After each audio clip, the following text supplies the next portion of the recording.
life on this November Saturday. Football for breakfast in Ames, Iowa. Oklahoma comes to town with much on the line. National title dreams were dashed with a September loss to Kansas State and last week's defeat against Notre Dame. But for prolific quarterback Landry Jones and his Sooners, a BCS Bowl is still in sight. Standing in the way, an Iowa State team with a knack for the upset.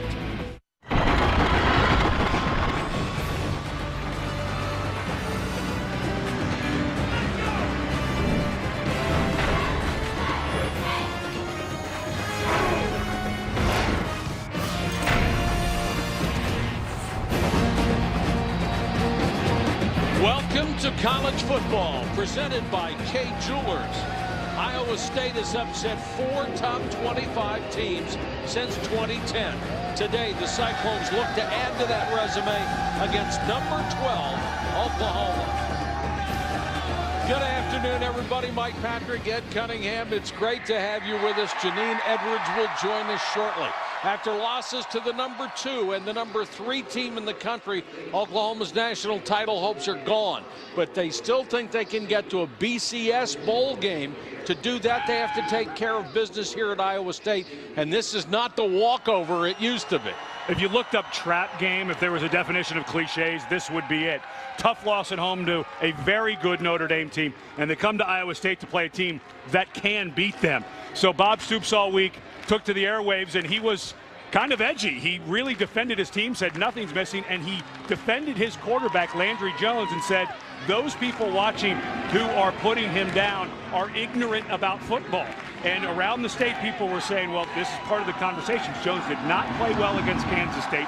He's a guy expected to be an NFL high draft pick, played well against Notre Dame, but this is an Iowa State team that can play defense. So let's see if he can do it after that emotional loss to Notre Dame. Well, when was the last time Oklahoma lost to Iowa State here in Ames? I'll give you a hint. Gasoline was 31 cents a gallon. It was 1960.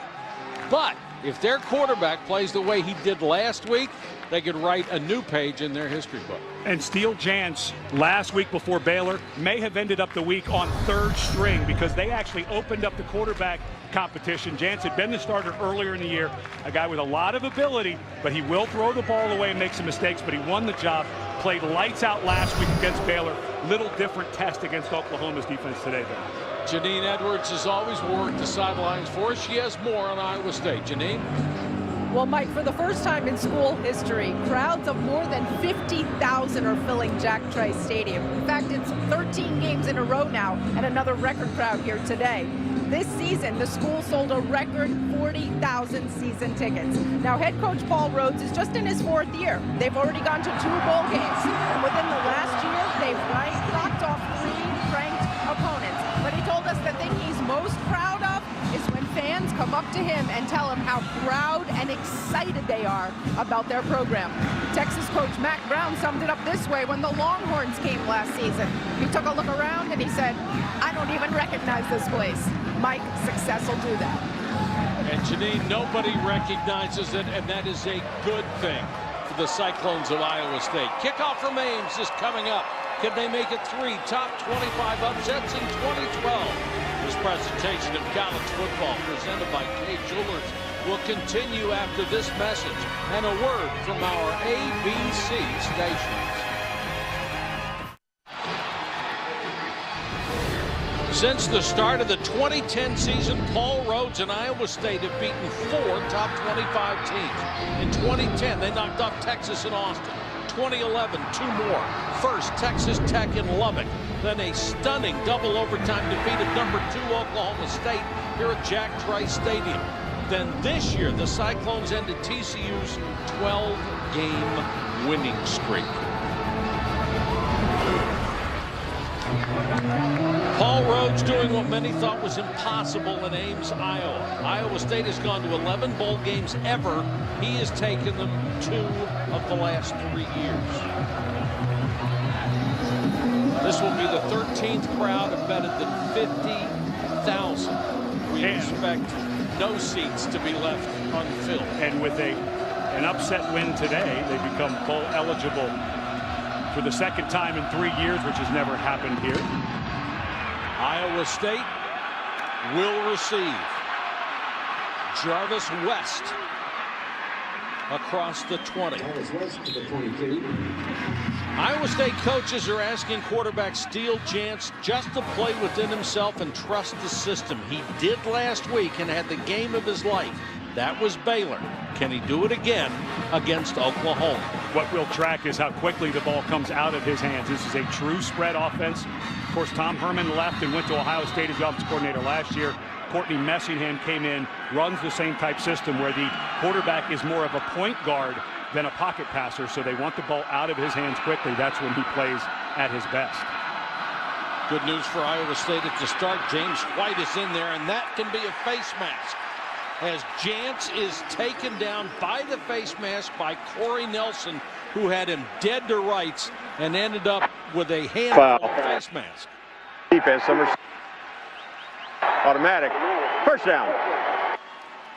Let's take a look at today's impact players, brought to you by Chick-fil-A. Ed? Well, for Iowa State, Jarvis West last week had just a breakout game. He had 0 touchdowns coming into that game against Baylor. 3 touchdown catches from Jantz, so maybe a little matchup there. And then A.J. Klein, he's missing one of his teammates. A big loss, and Jake Knott, who will not play the rest of the season. Both of these guys, all conference type linebackers. Jantz looking, being chased, now throws it away. Had forever. They're trying to set up a flanker screen to the near side, but it was covered perfectly by Oklahoma. He had nowhere to go. And Mike Stoops, of course, came back after being let go as the head coach at Arizona. He was the defensive coordinator for his brother from '99 to 2003. And watching this defense on tape, I've seen Oklahoma a lot over the last 6 or 7 years. I think this is the best they've played over an entire season in many seasons. Woody, number 32, is in the backfield. They'll run the triple option, and White on the toss. Really never got by Corey Nelson, the outside linebacker, to start with. Only picked up a couple. It'll be 3rd and long. Jantz is a threat to keep the ball. He's not the kind of guy who's going to break a 60-yarder on you, but he can run. And that's why you see 3 down linemen in now for Oklahoma. They have some diversity up front. They're pretty simple defense. They play a couple of coverages and just a couple of fronts. But now, because Jantz can run, you want more smaller bodies on. That's why you only have 3 down, and even those guys are moving around trying to disguise it. Jantz had a career best 5 touchdown passes last week. Here comes the blitz. Jantz on the out and overthrows Jarvis West. Covered closely by Julian Wilson, who's in on the nickel. This is the greatest kicking game matchup that you can imagine. Kirby Vanderkamp is on to punt to Justin Brown, who is 2nd in the country, 19 yards a return. Vanderkamp, an outstanding kicker. Although he doesn't get all of this one, it takes a good Iowa State bounce inside the 30. He gets the roll to the 26-yard line. Punt of 36 and no return. And now Oklahoma gets a chance to play offense. Landry Jones, 12 touchdown passes this year. That's tied for 4th in the FBS. Also 4th in the FBS in passing yards. The most wins as a starter in school history, 34 and 10, and 2nd in passing yards all time, 3rd in passing TDs all time in the Big 12. And Jones wants to throw on 1st down under pressure. Swings it out and short hops it to his fullback, Trey Miller. Good pressure by Cleon Lang, who got right in Landry Jones' face, and Iowa State said, this is what we got to do. And Iowa State's good enough up front to get pressure without a blitz. This is a 4-man rush, and Lang goes right by the guard, Bronson Irwin, and frankly, this is the part of the game where Landry Jones needs his most improvement. That should have been a complete pass for about a 7-yard gain, but it was thrown in the ground. They'll hand it off on 2nd down. Brennan Clay, who has only carried the ball 30 times this year, stopped by Cleon Lang. The situation with Oklahoma, Damian Williams, who is their starting running back, the guy who has 581 yards this year, is banged up and may not be able to go. He has a bad ankle. And without him, the running attack really suffers. 3rd and long for Landry Jones.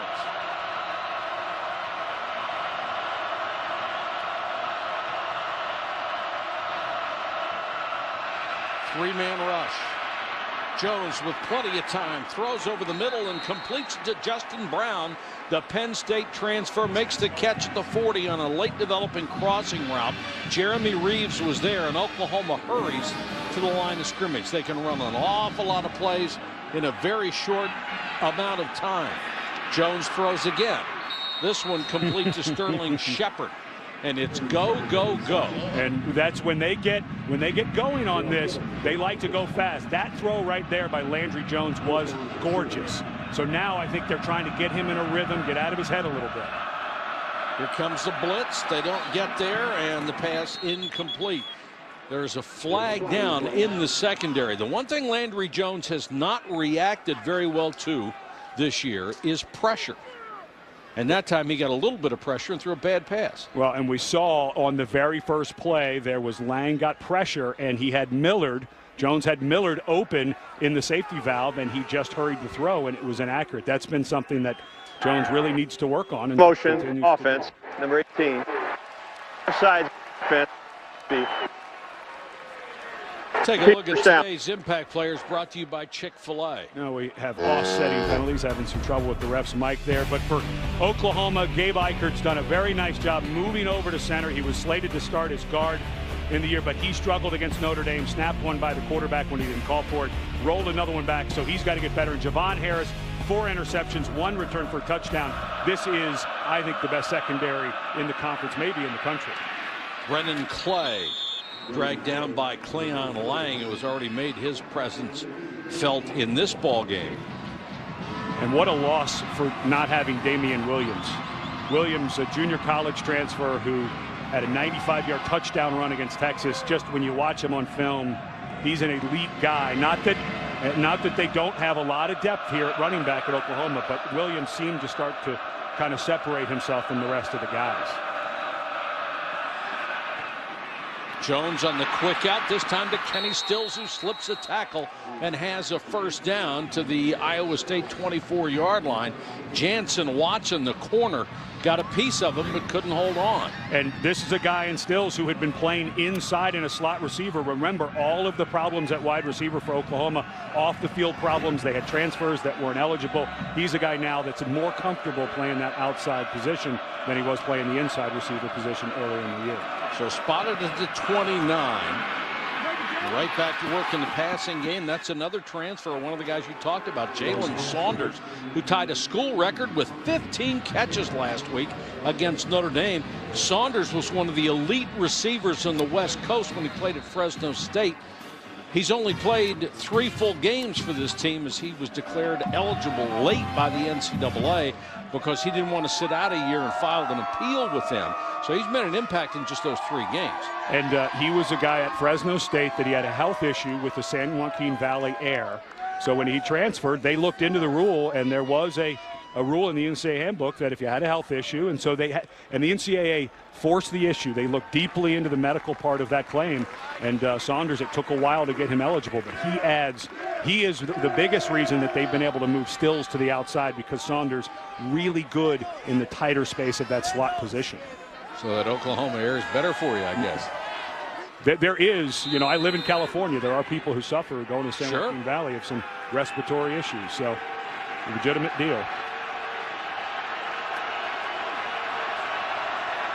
A double wing formation here, and Williams has come into the ball game, and Williams will get the carry and is greeted at the line of scrimmage.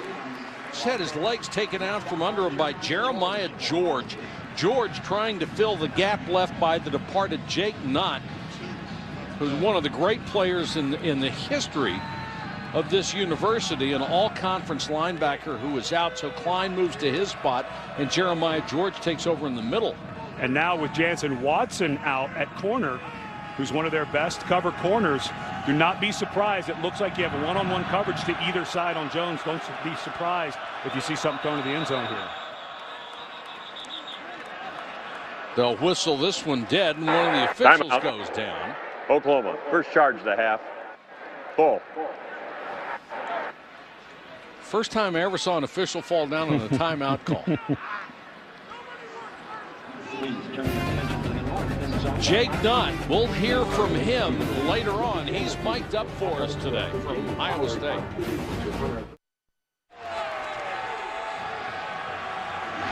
Jansen Watson, the fastest corner that Iowa State has, still on the sideline.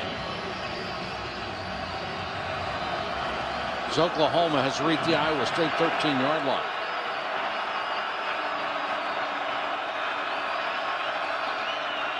Brennan Clay, straight up the middle. Brennan Clay to the 6-yard line. Running for Oklahoma, number 24. Good hard run by the 5'11", 200-pound junior Darrell Evans made the stop. He's the third leading tackler on this ball club.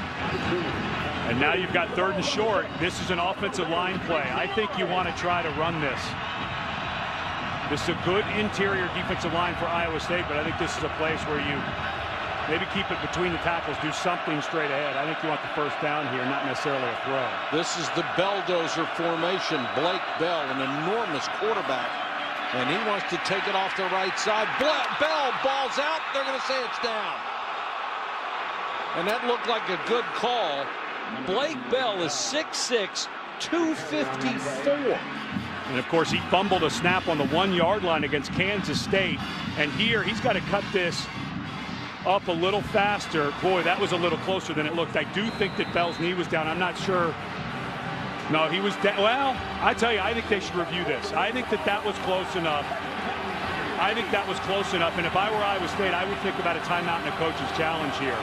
But I think the right decision. You have to go for it on 4th, run it again between the tackles here, I think. Bell will stay in heavy to the right side on this formation. Little hesitation, and he will dive straight forward. There's another flag down near the line of scrimmage, and Bell upended at the 5. You know, he does that hesitation sometimes to wait for the hole. I think you just have to run that downhill. I'm not so sure he picked this up. That hesitation, if you're going to run this ball between the tackles, I think you have to go downhill. If you're going to do it with Bell, fine, but let him catch it and be moving forward. That sidestep on short yardage against a very good defensive line almost never works because they're going to get penetration. Eventually, you saw the linebacker George making a foul play. Shot block, 52 and 86. Going to decline. Out. They declined the penalty because they didn't get the first down, and Iowa State holds on downs. What a great defensive series after Oklahoma marches nearly the length of the field. Watch the middle linebacker George. Nobody even comes close to him. The defensive line builds a wall, and then watch as Bell, he sidesteps, and it just takes too long. Watch the white shirts. Nobody gets to the level of the linebacker. George is able to meet Bell in the backfield, essentially. I just don't get why you would delay that. Run it straight ahead. If you're going to be between the tackles against a good defensive line, you cannot delay the run.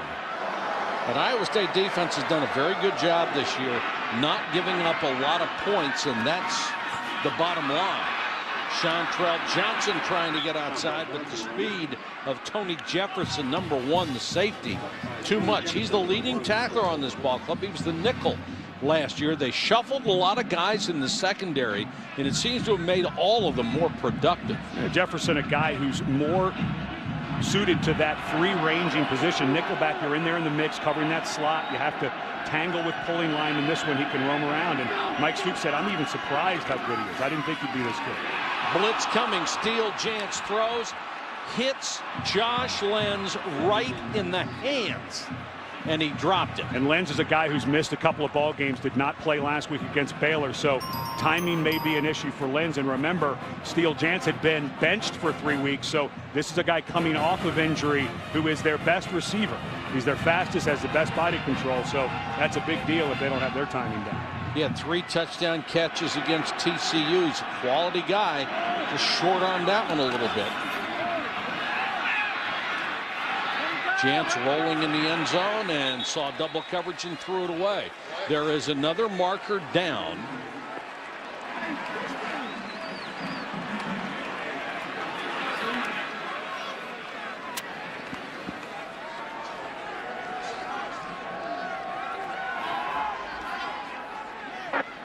Personal foul. Hands to the face, defense. 15-yard. What a break that is. Well, we're having trouble with the referee's mic, so I didn't hear the number, but it was thrown in the coverage, in the direction of the coverage on the long receiver. So instead of having to punt it away from basically kicking from your own goal line, they've got it out at the 20. And you get what you want when you go for it on 4th and don't get it. We've got them pinned, get a 3 and out, we'll get another shot close by. So blown opportunity for Oklahoma. Steele Jantz on the keeper, lowers his shoulder, dives forward to the 26-27-yard line. Here's Janine Edwards. Well, Mike, and then you mentioned at the top that Steele Jantz was in a 3-way battle to start last week's game. Something that provided a career game for him. Well, another thing that the coaches say may have contributed to it, they kept him from being distracted all week long. He was not to talk to the media. He was only to focus on football. He had his best game ever, and they did the same thing this week. Lock him in his dorm room if it worked last week. Jantz sitting in the pocket, plenty of time, throws an underneath route to this biggest target, Ernst Brunn, the tight end. He was covered perfectly by Tom Ward, number 21, the middle linebacker. Well, good coaches always talk about control what you can control and leave the rest to everyone else. And Paul Rhodes last week, because of that 3-way competition, the press only wanted to hear from the coaches who was going to start. They weren't talking to the quarterbacks. So they figured, well, wait a minute. This young man who we look at focus and him playing within the system, maybe not having to talk about everything 57 times helped his focus, so we can control that. Let's try it again. 3rd down, almost 5.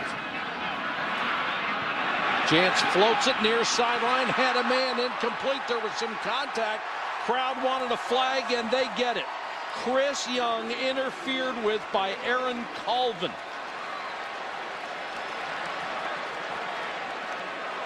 Young was open. Jantz hung it up there, and Colvin cut him off. Naked eye watching that as it was played, it looked to me like Colvin made a nice play. It looked a little bang. I know there was contact, but this flag was thrown from behind Colvin. So the mechanics, the official who had it was a line judge. Defense. And I'm not sure he had the right angle. We'll watch this again, but this looked to me like it was pretty solid coverage by Colvin. Well, it was that left hand. You know, there was an advantage. Watch the left hand right there. He put that hand out and he made the body of the receiver move. That was the right call. From right away, I thought it was bang, but that was an advantage for the defense. Because the ball was underthrown, it really created the contact. Well, we say all the time, when you overthrow them, it's like a putt that comes up short. You can never catch them. That came out really well. Oklahoma shows blitz. Fake to White. Jantz to the sideline. Diving catch by Jarvis West. That's really the first time one of his receivers has helped him out. Well, this is a really nice throw. The footwork fell apart for Jantz. The pressure came a little bit late. He's falling away from it. You'd like to see him step into that a bit, but watch how he lays this ball. Excellent coverage by Gabe Lynn. The corner cannot cover a long crossing route any better. That was a sensational throw. White lost his footing, got it back to the Oklahoma 40. This has just been a huge sequence. They stop Oklahoma on 4th down inside their 10, actually a little bit inside their 5. They get a break on a couple of flags that have kept this drive going, and all of a sudden they're down at the Oklahoma 40.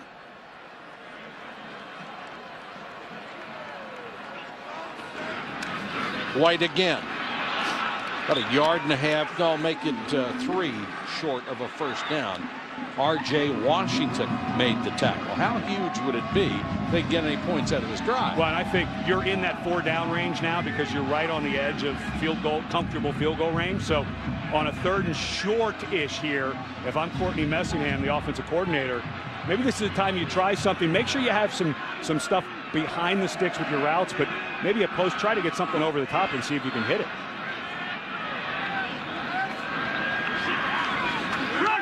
Four-man rush. Jantz pressured and tripped.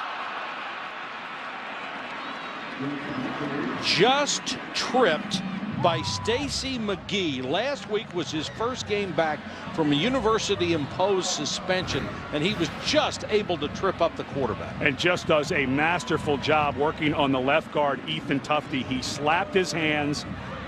You hear that term, the swim move. You can do that a couple of different ways. You slap the shoulder or the hands, and McGee very quickly slapped the hands of Tufte. That's just a one-on-one win for Oklahoma and forced the punt because of the lost yardage. Now Kirby Vanderkamp, let's see if he gets that sideways bounce on this the way he normally does, and he did it. Turns the ball sideways and then tries to kick the end of it and make it go sideways. It was brilliant. A 40-yard kick inside the 5.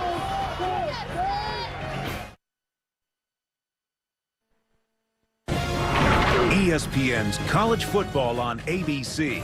Brought to you by K Jewelers. Every kiss begins with K. And Ford and the Go Further with Ford Night. It's the Iowa State drum line accompanying their mascot, Cy, performing our theme music on the 50-bell chime inside the McDonald-Stanton Memorial Carillon. Well, we told you about the punter, Kirby Vanderkamp, who does a lot of different things with the football. He is a thinking man's punter. Here's how he does it. I'm Kirby Vanderkamp, and I'm the punter for Iowa State University. There's a lot of things people don't understand about punting. Most important parts about punting is your drop. You want the ball as flat as possible. It is always windy here. When the wind's in my face, nose in a little bit, and then you want it tilted down. The wind's at your back, you can put the nose up a little bit. The big thing is trying to get that ball to turn over. Started to put it sideways and hit that panel. There's a lot of technique and a lot of things people don't know about it. All right, so that was a little bit technical for punting, but what he's doing here, watch when he turns the ball and he kicks it right in the middle, the fat part of the ball. So it's a knuckleball, and as it comes down, it lands as a knuckleball, but the axis of the ball is now sideways. So instead of kicking forward, it kicks to the side. I think this young man's got a bright NFL future because he is excellent at doing that exact job, and that's a big deal.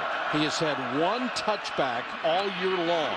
He's been able to put the ball inside the 20 consistently, and you got to see how. That's Justin Brown, the Penn State transfer, who has made more of an impact as a kick returner than a wide receiver, but he's done well in that department too. And here is Oklahoma hustling to the line, trying to make sure not only that they can get that defense scrambling, but nobody makes any substitutions. And this is where these offenses are so hard to defend when they go fast and they don't change the bodies for personnel, but then the personnel play different positions on the field. So the defense doesn't have a chance to say, okay, we need an extra defensive back, we need an extra lineman, and you just have to kind of stay with what you have out there. The tailback is Brennan Clay. Only seen Damian Williams on one play in this game. Clay picks his way for a couple of yards. Jake McDonough makes the stop. McDonough, fascinating story. A young man who was 220 when he came here. Wanted to play defensive line. They said, you've got to gain a lot of weight. He couldn't gain a pound. In fact, he was losing weight. But a lot of people thought he wasn't dedicated to doing what he was supposed to do here. Then they found out he had celiac disease. So he was allergic to milk, a lot of other foods. He couldn't gain weight. Well, he has care now. Of that. Now he's an NFL prospect at 290. He's doing just fine. And he is a player.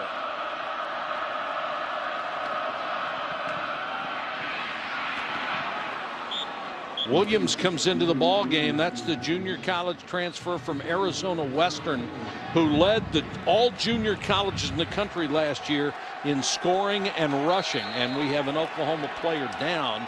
It's the right guard, Bronson Irwin. And boy, they have had their share of injuries up front. They're awfully thin up front. You had Ben Hayburn, who had to retire from the game, who was expected to be the starting center. So that was what took Eichert over to that center position. And then, of course, you had Tyler Evans, who blew out his knee. He's gone for the year. He was a guard. So now you get Bronson Irwin going out. And you may see Austin Woods come into the game. And you already had Lane Johnson, the left tackle, playing on a bad ankle. He was questionable coming into this game.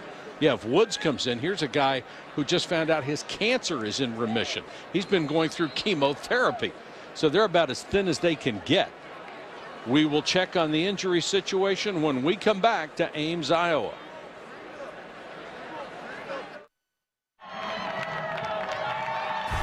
College football in high definition is presented by Vizio. Bronson Irwin, the starting right guard for Oklahoma, limped off the field very slowly. We told you they're already very thin up front, but he was fortunate that it wasn't worse. Yeah, Jake McDonough's being blocked by the left guard, Adam Shedd. And Shedd finishes the block and drives McDonough into the ground. Unfortunately, the leg of Irwin is there. That's why in practice you hear coaches say all the time, don't take people to the ground. That's exactly why. When you take people to the ground, sometimes it's your own teammates who get hurt.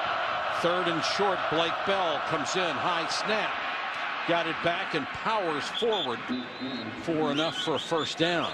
You know, as much trouble as they're having with their snap, and Blake Bell, of course, had the fumble against Kansas State. They had a holding call that brought back a touchdown against Notre Dame last week, which was a good call.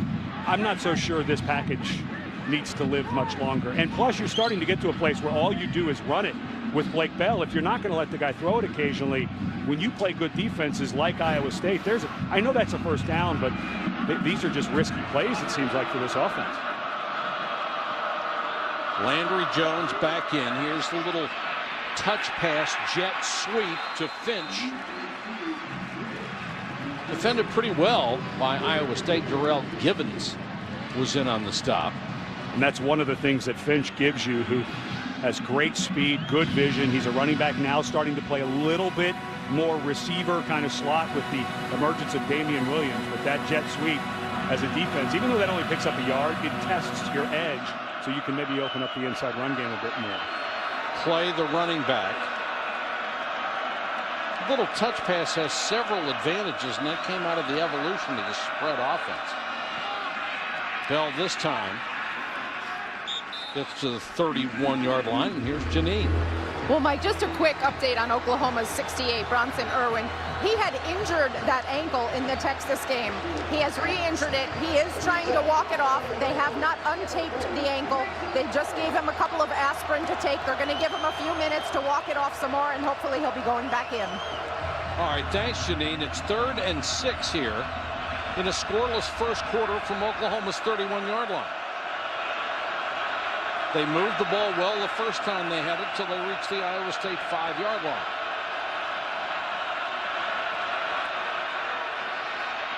Cyclones showed the blitz and come out of it. This one's complete to Saunders out to midfield.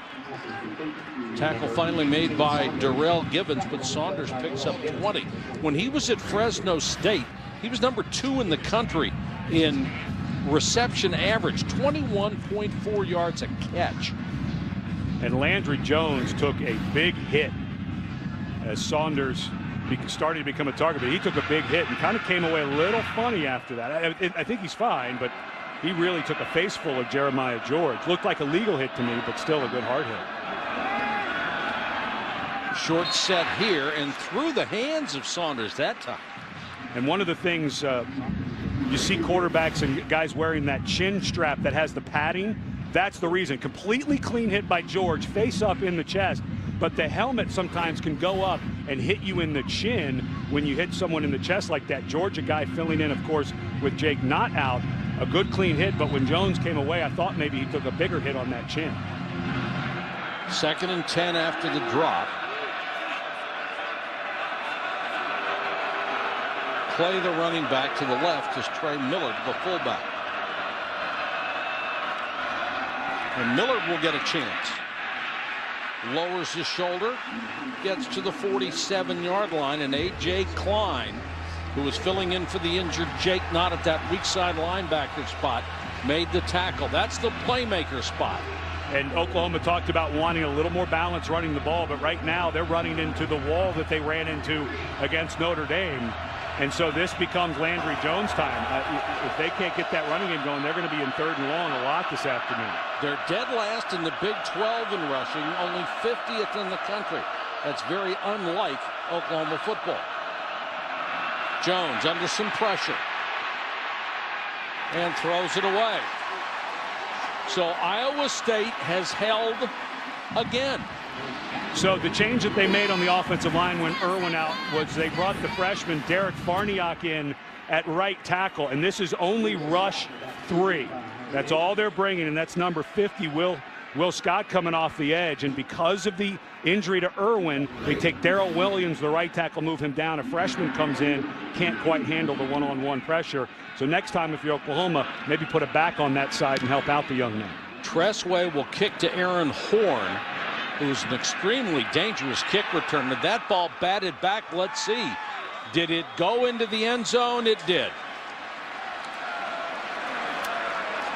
47-yard kick, but a net of only 27 yards. National championship hopes are on the line tonight. The Big 12 Heisman hopeful Colin Klein and number 2 Kansas State continue their title hunt when they go against number 24 Oklahoma State. Saturday Night Football presented by Windows 8 tonight at 8 Eastern on ABC. And of course, Kansas State is 2-0 against the 2 teams we have in the building today. Iowa State had the ball a couple of times at the end, down 6, but both drives ended on downs. And of course, Oklahoma just didn't play well offensively that day, but take nothing away from Colin Klein, because that was obviously a huge win for them in Norman. Steele Jantz gets it out of his hands quickly and got at the lens. The young man who dropped one earlier doesn't drop this one and turns it upfield for 25 yards. Tony Jefferson, the normally sure-handed tackler, missed him to allow the big play. Well, this is a great job of reading the cornerback blitz by Jantz. As soon as it comes, he gets the ball out of his hands. Remember, we talked about that's what the coaches want. Get it out fast. He read the corner blitz and replaced it with the throw. Jantz, still hesitation. Now he's going to try to run. Crosses the 45 to the 46, so he gains only a yard.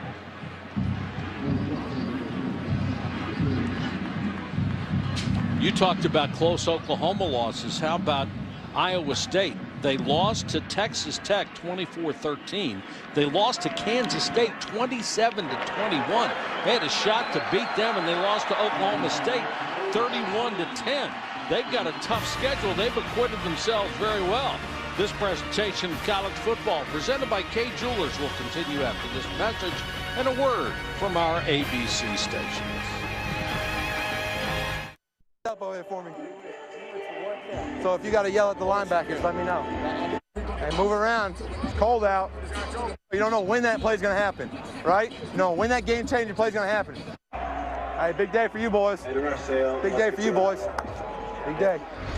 That's Jake Nutt, one of the most decorated players in the history of Iowa State, an all-conference linebacker who ended his college career on the operating table last week as they had to do surgery on his left shoulder. But he played one last game, played with one arm, made 11 tackles, and just wouldn't come out. And he could take no pain medication because he knew he was facing the surgery. It's just a remarkable story. He's Mike for us and will give us some of his insights during the game. Steele Jantz backs up, throws, dropped again. Holy cow, they got to make those plays if they're going to knock off Oklahoma. Aaron Horn had it go right through his hands. Here's Janine. Well, guys, the Oklahoma defense has made a couple of changes coming off the field after their last series. There were some communications issues, especially back to the secondary with numbers 9 and 30. So Mike Stoops was not happy. They've changed up their hand signals to make the hand signals clearer, and they want to make sure that the word gets all the way back to everybody as to exactly what they're doing. Janine, Iowa State has to change its hand position and catch a couple of passes. This one's overthrown. Mike Stoops obviously a little concerned that talking to Gabe Lynn at cornerback and of course Javon Harris a safety. Obviously your corners and your safeties need to know as a Iowa State players down at the 50-yard line. But I have not seen any mental bust. I haven't seen people running through on the back end for Oklahoma, so and that looks to be potentially the center, Tom Farniak, excuse me. That's 84 Ernst Brunn. That'd be a big loss for them. Our first chance today to check in with the studio. What's going on around the rest of the country? Here's Robert Flores. All right, Mike, Taco Bell studio update. Former Big 12 member Texas A&M is dominating Mississippi State on ESPN. Johnny Football. Look at the run. And then the Cam Newton Superman celebration at the end. Superman net. 21-0 Aggies in Starkville. Really like that kid. He's a terrific quarterback. Iowa State's going to have to kick it away. Justin Brown, number 2 in the country, in punt returns, and he muffed it. And somehow got it back. What a kick by Vanderkamp. He put that right on the sideline. You don't see a lot of college punters that are that good directional. That was a sensational kick. 44 yards, and Brown very lucky to get it back. Oklahoma will start in terrible field position.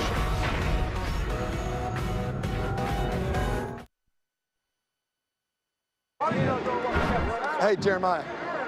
Hey, Jeremiah. And that odd saying,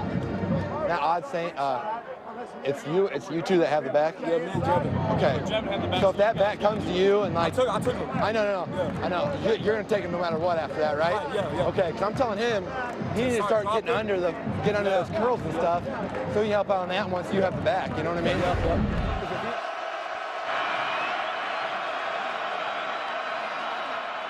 Oklahoma starts inside its 10. They've got the screen to the fullback, Trey Millard. Millard cuts it up across the 24-yard line.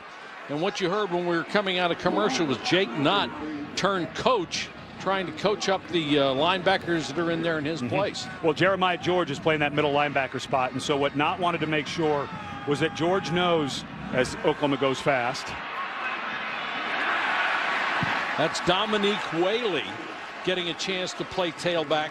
And you can see this is a pretty good Iowa State defense. Well, that's Jeremiah George, who's got tons of ability, and that was not telling him in a coverage where you have the running back, don't try to sneak out and help on a slot receiver who's running a curl route. There's interceptions there, but because Oklahoma uses their back, if you have him in coverage, you have to stay there. Good reminder by Knott, a guy who has a ton of experience, helping a guy with ability who's trying to get some experience. Four-man rush. Jones with time, throws underneath. That's going to be incomplete. And we'll check in with Janine. Well, Mike and Ed, Jeremiah George told me that losing Jake Knott is, quote, no joke. He said communication is really going to take a hit. He's our coach out there on the field, and as you can see, he's the coach on the sidelines here today.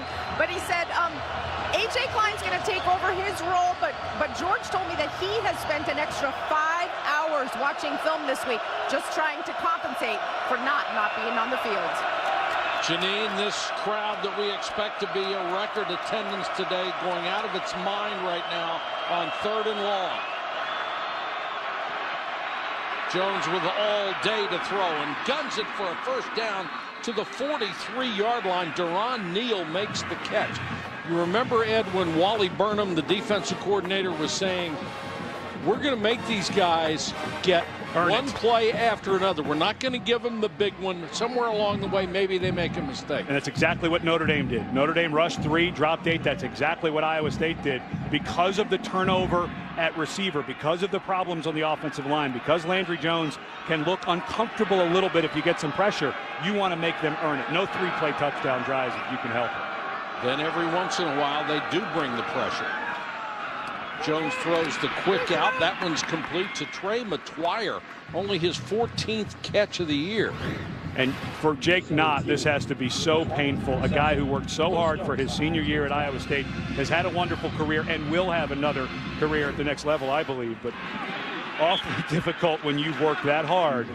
And you talked about that Baylor game. This young man, Jake Knott, not even an Advil before the game, and wasn't even sure if he's going to be able to play, but gutted it out. And watching him on film turn his body and make tackles with his right shoulder was an awfully impressive athletic thing. I think this guy has enough ability to get drafted to go and really help out an NFL team. Certainly has an NFL heart. There's no doubt about that. They've reached the 45-yard line of Iowa State. Oklahoma's had drives of 69 and 50 yards, but they haven't resulted in points. Here comes the blitz. They pick it up out in the flat to Millard. And Trey Millard, who always seems to make something positive happen. 256-pound fullback taken down by Roosevelt Majit. And now you see why the Knott was talking to his linebackers about the backs. That time it was Majit dropped off in a zone blitz, and in that coverage. But Oklahoma, Landry Jones uses his running backs a lot. Millard, of course, had a huge game against Texas with 119 yards and a touchdown receiving. So you've got to watch those guys out of the backfield. Jones completes almost 2/3 of his throws on the season. Getting good protection here. Goes to Kenny Stills. Until they got Saunders back. Or eligible. Yeah. He had to play a lot more slot than he wanted. Not comfortable with it. He likes it better on the outside. A whole different position. That slot, it's all about finding little holes in the defense. There's more bodies. You're sometimes asked to block bigger guys. Stills more of a natural speed athlete. Feels more comfortable on the outside. And they have clearly improved since he's moved out there, and they've gotten Saunders. Miller back to Shepard on the flanker reverse. Shepard, who was in the slot, took the toss and down to the 21-yard line. Cliff Stokes makes another tackle. He's in there for the injured Jansen Watson at the corner. And here comes Oklahoma trying to go a little fast. Sometimes, though, you're not sure what they're going to do. And the problem is when they start getting these misdirections and using these guys that are starting to show that speed. Of course, Shepard, just a freshman, have a lot of tools in their toolbox. And with all of the speed, it's just a lot of things for a defense to keep in mind. They have not been successful running the ball out of their standard formations. Jones throwing off his back foot that time, incomplete. That's outstanding coverage by Jeremy Reeves, who at 5'7", 176 is their best cover corner. He was right with Justin Brown. And the one thing the NFL scouts will look at is the pocket breaks down. Does a quarterback step into the throw? And that answer is no. And the pocket clearly was not broken at that point. George was coming clean. But a scout's going to look at that and say, we need to see you step into that ball. And if he steps into it, maybe the ball has a little more air on it so his receiver can make an adjustment instead of it being overthrown. 2nd and 10 from the 22. Clay. Just not much room there.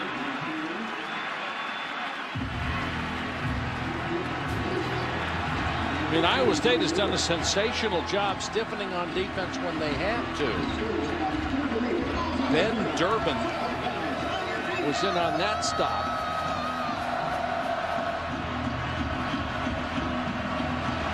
I think you want to run verticals here if you're Oklahoma and leave someone at the sticks. You got 3 to the right.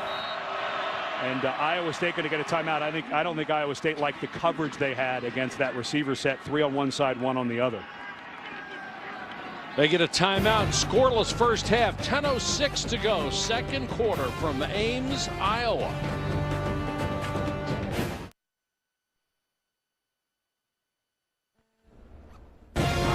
ESPN's College Football on ABC. Brought to you by Aflac, official partner of the Heisman Trophy. And Nissan. Innovation for today. Innovation for tomorrow. Innovation that excites. This is the Iowa State Virtual Reality Application Center C6 with advanced software and hardware for virtual worlds that deliver interactive, fully immersive experiences. This is a great engineering school with a tremendous reputation. And there's Jake Knott on the sideline, the now retired linebacker. Here's what he had to say earlier in this drive. I'll run. Either get a turnover. Hey, get a turnover. Score on it, or keep him down here.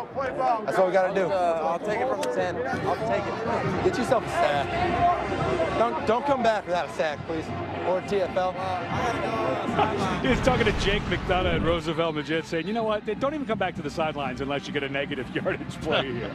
This is great stuff. This young man obviously very engaged with what's going on. And if the NFL doesn't work out, I think he may be a coach. He seems a natural at it. Huge play in this drive, 3rd and 8. Do you bring pressure or do you drop 8? I think you drop 8, make them earn it. Because even if they get the first, you never know what may happen on the next set of downs. And I think for Oklahoma, no, they're going to drop 8. You've got to push those guys off with some vertical routes so you can get past the sticks. 4 wideout, Stills to the near side. He's the single receiver. 3-man rush. Jones for the end zone. Back shoulder throw. That's a touchdown to Sterling Shepard. He beat Dion Broomfield, the nickelback. And that was a terrific throw. And that was the exact route to the exact player that we saw Landry Jones fall away from the ball slightly on the pressure from George. That time, a very clean pocket, and you see the arm talent of Landry Jones. When the pocket's clean and he throws it, boy, he can throw it as good as anybody in the country.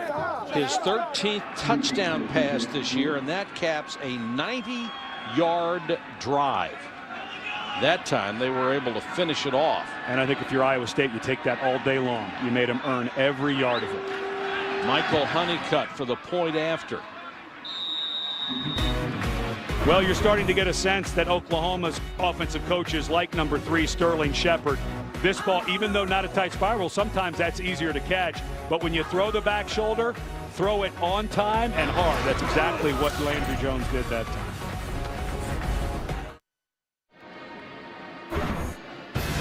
This afternoon at 3:30, ABC, ESPN, and ESPN2 have 3 great college football games for you on ABC or ESPN2. You can see either number 20 Nebraska at Michigan State or number 23 Texas at number 18 Texas Tech. Both games available nationally. Check your local listings. Plus on ESPN, Illinois against undefeated Ohio State. All 3 games also available live on Watch ESPN this afternoon at 3:30. Well, one of the bummers of the shifting landscape of college football is Oklahoma and Nebraska no longer being in the same conference. Just does not quite feel right to me. No. I understand Nebraska going to Big Ten. I get why it made sense for them, but boy, it sure feels like in this part of the country something's missing. Traditional rivalries to me are what college football is built on, and to see them disappear so people can make a few bucks drives me out of my mind. Jarvis West on the return. Iowa State has not done very well on kickoff returns this year, but that one wasn't bad up to the 32-yard line. And here's Robert Flores. All right, Mike, Dr. Pepper conference update from the Big Ten. Jannard Robinson is not playing for Michigan, but he has to be proud of his backup, Devin Gardner. Watch the mobility, watch Gardner buy time, and then heave it downfield for a wide-open Drew DeLeo. Michigan and Minnesota tied at 7. Mike.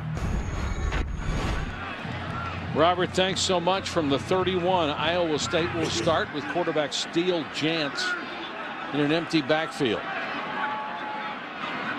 Oklahoma finally got through that Iowa State defense to put the first score on the board. And this may be a delay.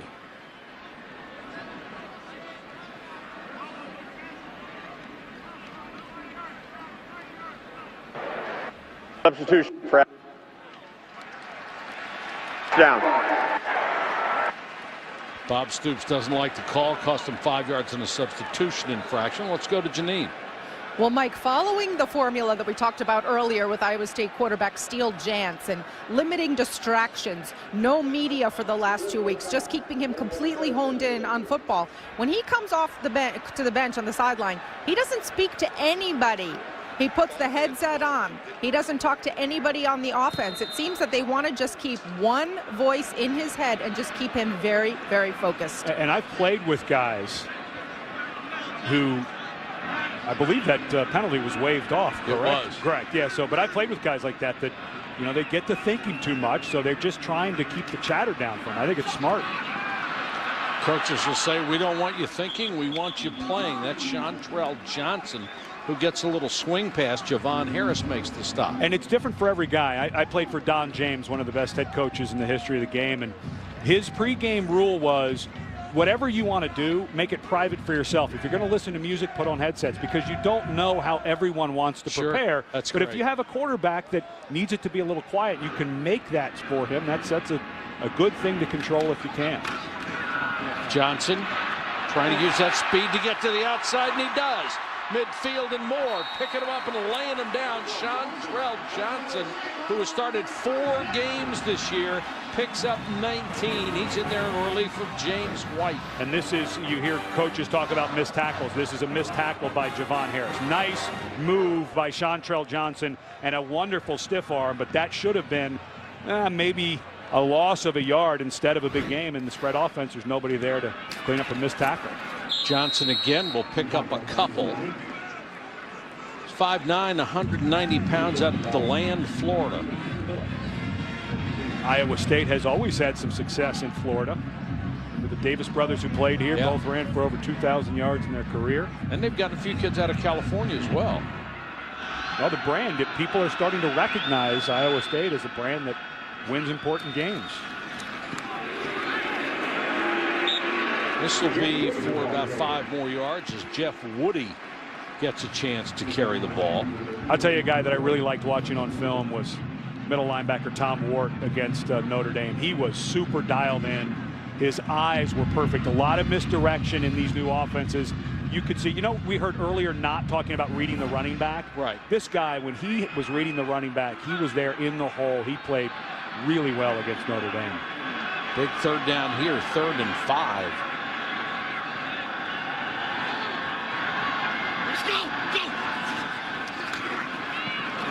Chance wants a screen. Instead, it's a little crossing route underneath, hoping to get Jarvis West free, but he was covered up completely. Tony Jefferson was right there. Well, that was great pressure, and here you are on 4th down for Iowa State. What are you going to do? You're in that. Well, they're going to send the punt unit out. I think the way that Paul Rhodes, who's a defensive coach, never forget that, the head coach defense coming up. So I think what he's feeling is my defense is playing pretty good. I think we're going to get a turnover or 2 or 3 before this is over. If it were 4th and 2, maybe go for it here. I think this is the right call to punt it away. Plus, you have one of the best kickers in the country. That helps. Hangs this one very high. Wow. And lets his defense settle under. They down it at the 3. This is one of the best punters I've seen in college football in many years, especially with these touch kicks. He knows what he's doing, doesn't he? Mm-hmm. Landry Jones, the last time Oklahoma had the ball, took them 90 yards for the only score of the ball game. He'll have to take them 97 this time.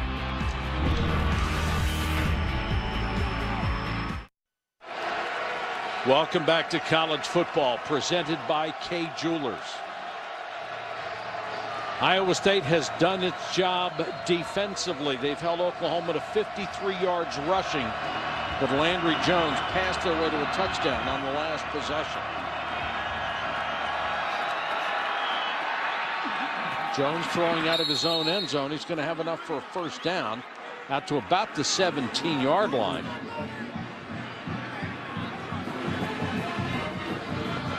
All defensive coaches go into games saying the one thing we have to do is stop the run. Offensive coaches say we have to run. Football hasn't changed that much, even with all the different offenses. Well, it's a part of challenging every part of the defense, because the best way to challenge the middle of the defensive line is with the run. So now you are attacking the entire field. It is still very important to make sure you're attacking. Oh, it's the whole idea of the spread. Damian Williams, who doesn't look comfortable running right now. He's covering up the ball with both hands like he doesn't expect to go very far and waiting on contact. Yeah, and this is he's done. That looks like a guy who's just not going to be able to finish the game, especially when you watch him when he's healthy. He is such a dynamic cutter. He has great vision, great explosion. So I think you just have to even though he's your best back, with that injury, he's just not helping you. I think you're going to have to sit this young man down. Comes in with a bad ankle. He has 3 runs this year of over 60 yards. So he is a game breaker. Jones throws again underneath, and certainly they have found a rhythm in their passing game. Well, and to me, this is you had mentioned Wally Burnham, the defense coordinator for Iowa State, that he will bring pressure. When Jones gets into this type of rhythm and you're not getting there with 3 or 4 defensive linemen and they're going fast, you may have to start bringing pressure. He's 16 out of 21 for 178 yards, and that one was thrown late, intended for Stills, and Jeremy Reeves nearly had a pick 6. Another half step, and he's got it. This ball floats on Landry Jones. This ball floats on Landry Jones as he lets it go. It wasn't thrown late. It was just thrown a little high and wobbly, so that allowed Reeves to come under it. Very good coverage by Reeves, but just not a wonderful throw by Jones there. Well, to reemphasize the point you made earlier, when he sees pressure, he does not step into those throws.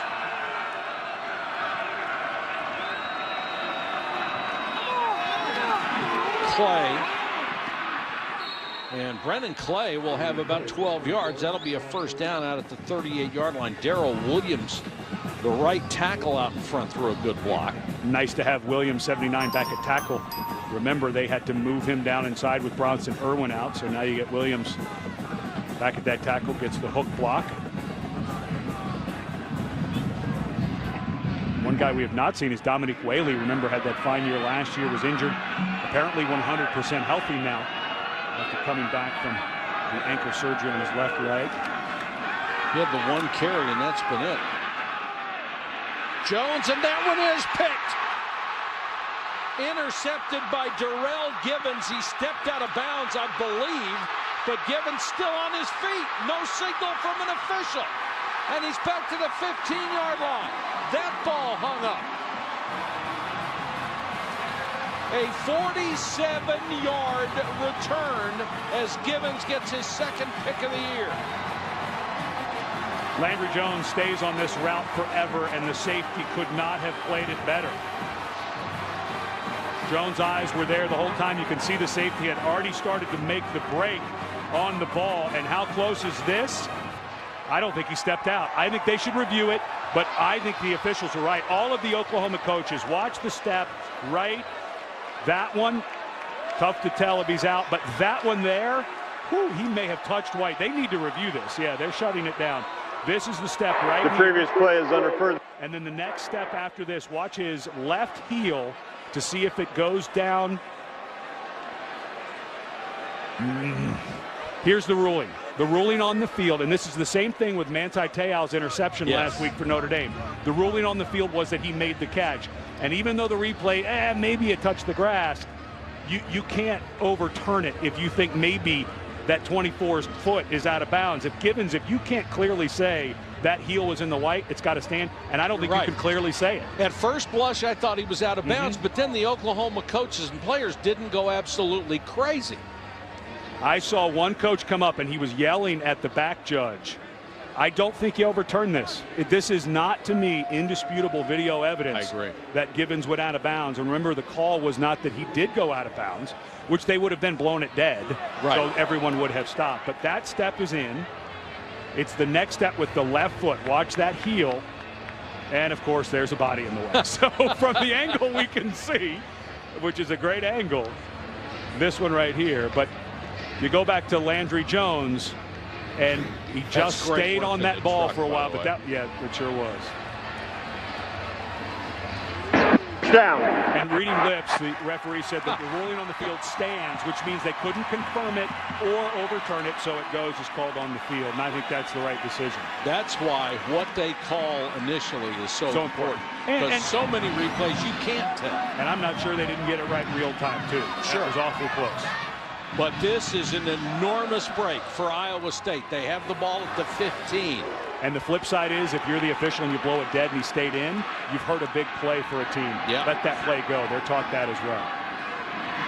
Steele Jantz rolling right and throws it away. Had a man in the end zone, but he was double covered in the corner. This is the last place you want to try to force something. And that was a nice job. Second time we've seen Jantz on that rollout when the 3 layered routes he had that were mirroring him the direction he was running were completely covered. And I think Mike Stoops, forget about what happened at Arizona. If you just talk about defensive coaches, I think Mike Stoops, it's Bud Foster. I think Mike Stoops is that level of defensive coordinator. I'm not going to fool him much.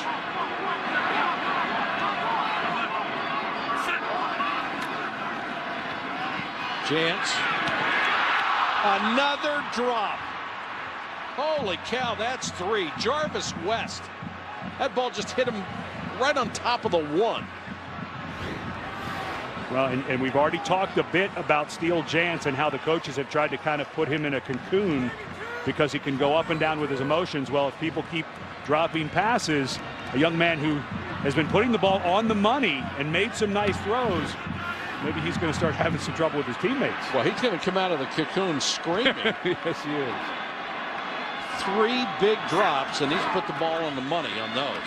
Huge third down here. Under pressure. There's a good catch as he hits West again. West makes the grab at the 9. I think you have to consider going for it here. Well, it's 4th and 4.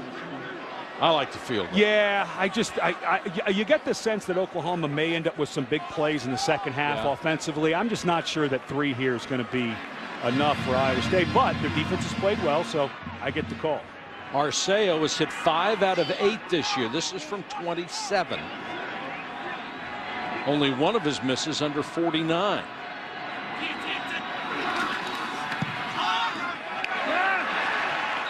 And Iowa State cuts the lead to 4 after the interception. 4:10 to go first half. 7-3 from Ames.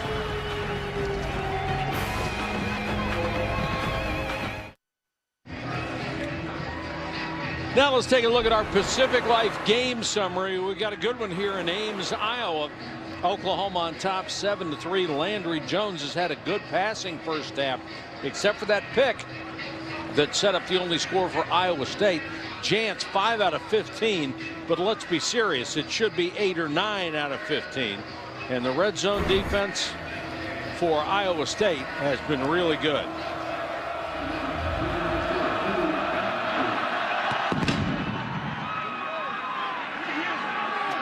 Clay and Finch are deep. Clay tripped up as he got to the 37-yard line. That could have been a big return. As it was, it went for 31. Here's Robert Flores. All right, Mike, here's what's happening on SportsCenter right now, brought to you by HP. Number 10, Louisville. Having a tough time with Temple, but they still lead 24-17. Jeremy Wright, the short touchdown run. And then Kendall Lawrence, a 1-yard plunge for Missouri. And they're leading number 7, Florida, at the Swamp, 7-0. That game on ESPN2. Well, we saw Temple early in the season. I frankly thought they were going to be better than it's turned out. Landry Jones gives it to Brennan Clay. Can't find any running room, and then lowers his shoulder and picks up 4 or 5. Now we're going to take a look at our Aflac trivia question. How many former Iowa State head or assistant coaches have gone on to win a national championship as a head coach at another school? Well, one of them is the guy that Paul Rhodes replaced, Gene Chizik, who I think saying he's on the hot seat is an understatement at Auburn now. I'm not sure he's going to survive this offseason. How about that turnaround? Yeah, 2 years after winning a national championship. Jones under some pressure, throws, tipped, intercepted. The pressure did it again. Jeremiah George got a hand up, and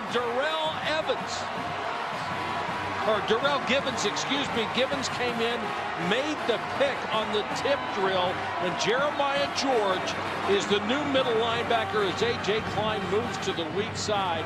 2 picks against Landry Jones. And what did we hear not talking about with George when we came back from break that time about his coverage on running backs and stay in there? This is a ball that needs to have a little more air thrown on it, but give George credit for being in the right spot. All of the linebackers and coaches we talked to yesterday said George is going to be just fine. Yes, we're going to miss Knott, but George can really play. That was a great read by an underneath linebacker. And you wonder what Landry Jones was seeing there, because there were a lot of defenders in the area. And Chance, quarterback keeper, he'll get maybe a yard. That is the toughest. Quarterbacks talk all the time about linebackers. You don't see them, you just have to feel where they are. Because if you put your eyes on a linebacker as a quarterback, you can't see the safety behind it. What's the coverage? What's the corner doing on the route? So what linebackers learn how to do over time is start to sit in the lanes they know the quarterbacks are going to throw and hope that they drive the ball instead of loft it like Landry Jones did there. Clock is running, 2:40 to go first half. Iowa State will keep it on the ground with Chantrell Johnson. And it's not about height, because Jeremiah George goes all of 5'11", or at least listed. It's about timing and eyes. He read, you could see him the whole way. He was reading Jones' eyes the entire time, and when Jones came into the slot, Saunders running that slant, George was standing right there. And that's a tough break for a quarterback. every level of quarterback throws a ball that a linebacker gets a hand on, because that is just it's so tough to see them. You just have to kind of feel them. Can they keep this drive alive? 3rd and a long 5. 3 wide receivers. Oklahoma trying to come with a little pressure. Here's the outcut and the complete pass to Albert Gray. And Albert Gray is going to have a first down. Iowa State keeps the drive alive at the 151 mark. And this is a really accurate throw by Jantz. Accuracy helps with the run after the catch. Watch how this hits the receiver right in the hands. He has to make no adjustment with his body, and Gary had that ball put right on his mitts by his quarterback. Jantz is accurate when given the chance. Tell you what, without those drops, he would have some sterling numbers in this half. Chantrell Johnson swallowed up by R.J. Washington. Nothing else. Iowa State wants to keep the ball away from Oklahoma in this last minute and a half. Absolutely. We've got 2 timeouts. Now you've got to start thinking, you know, you're on a fine line here. You're on a fine line because that clock's going to start going fast. You have your 2 timeouts if you're Iowa State. Don't hold those back because you've got to get out of here with points, you think. Oklahoma offensively is just too good. One more completion and you're in pretty good field goal range. Back shoulder throw, too far to the back shoulder, and that pass is incomplete. Here's our Aflac answer. How many former Iowa State head or assistant coaches have gone on to win a national championship as a head coach at another school? Actually, there were 6 of them. Pop Warner, Jimmy Johnson, Johnny Majors, Pete Carroll, Mack Brown, and Gene Chisholm. Holy cow. Well, and you wonder why Mack Brown, when Janine said at the front, this place looks different. Yeah. Well, Mack Brown knew what this place looked like exactly back in the 70s when he was an assistant here. Another big 3rd down. Timeout. Oklahoma is going to call for a timeout.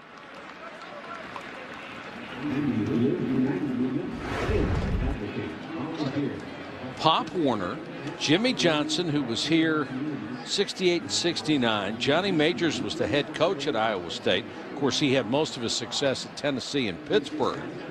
Pete Carroll, an assistant in 1978. Mack Brown all the way back in the late 70s, 79, 80, and 81. And then Gene Chisholm. And when Gene Chisholm left here, he was quoted as saying some very unkind things about the coaching position here at Iowa State and the chances of winning. One, and I'll quote, he says, "This job sucks." Yeah, that's pretty harsh, even though he may have been right at the time. But what Paul Rhodes has done is make people believe. Look at the way they're playing today and the upsets they've had in the last couple of years. Paul Rhodes, the irony was Paul Rhodes was a defensive coordinator for Tommy Tuberville at Auburn, who was fired before Gene Chisholm was hired. He said, I walked into a room with a bunch of players that needed a guy like me, a local guy from Iowa who wanted to be here. But he said the truth is, I was a first-time head coach out of work. I needed them too. So this is the perfect fit for coach and players, and you've seen it with the results on the field. 3rd and 10.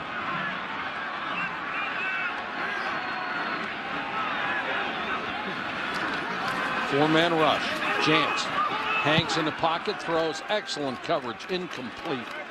And they was intended for Chris Young, and DeMontre Hurst was all over him. And they had the call that they want, but now I think that they are just outside. You're right. You know, 33 yards. Well, you're on it.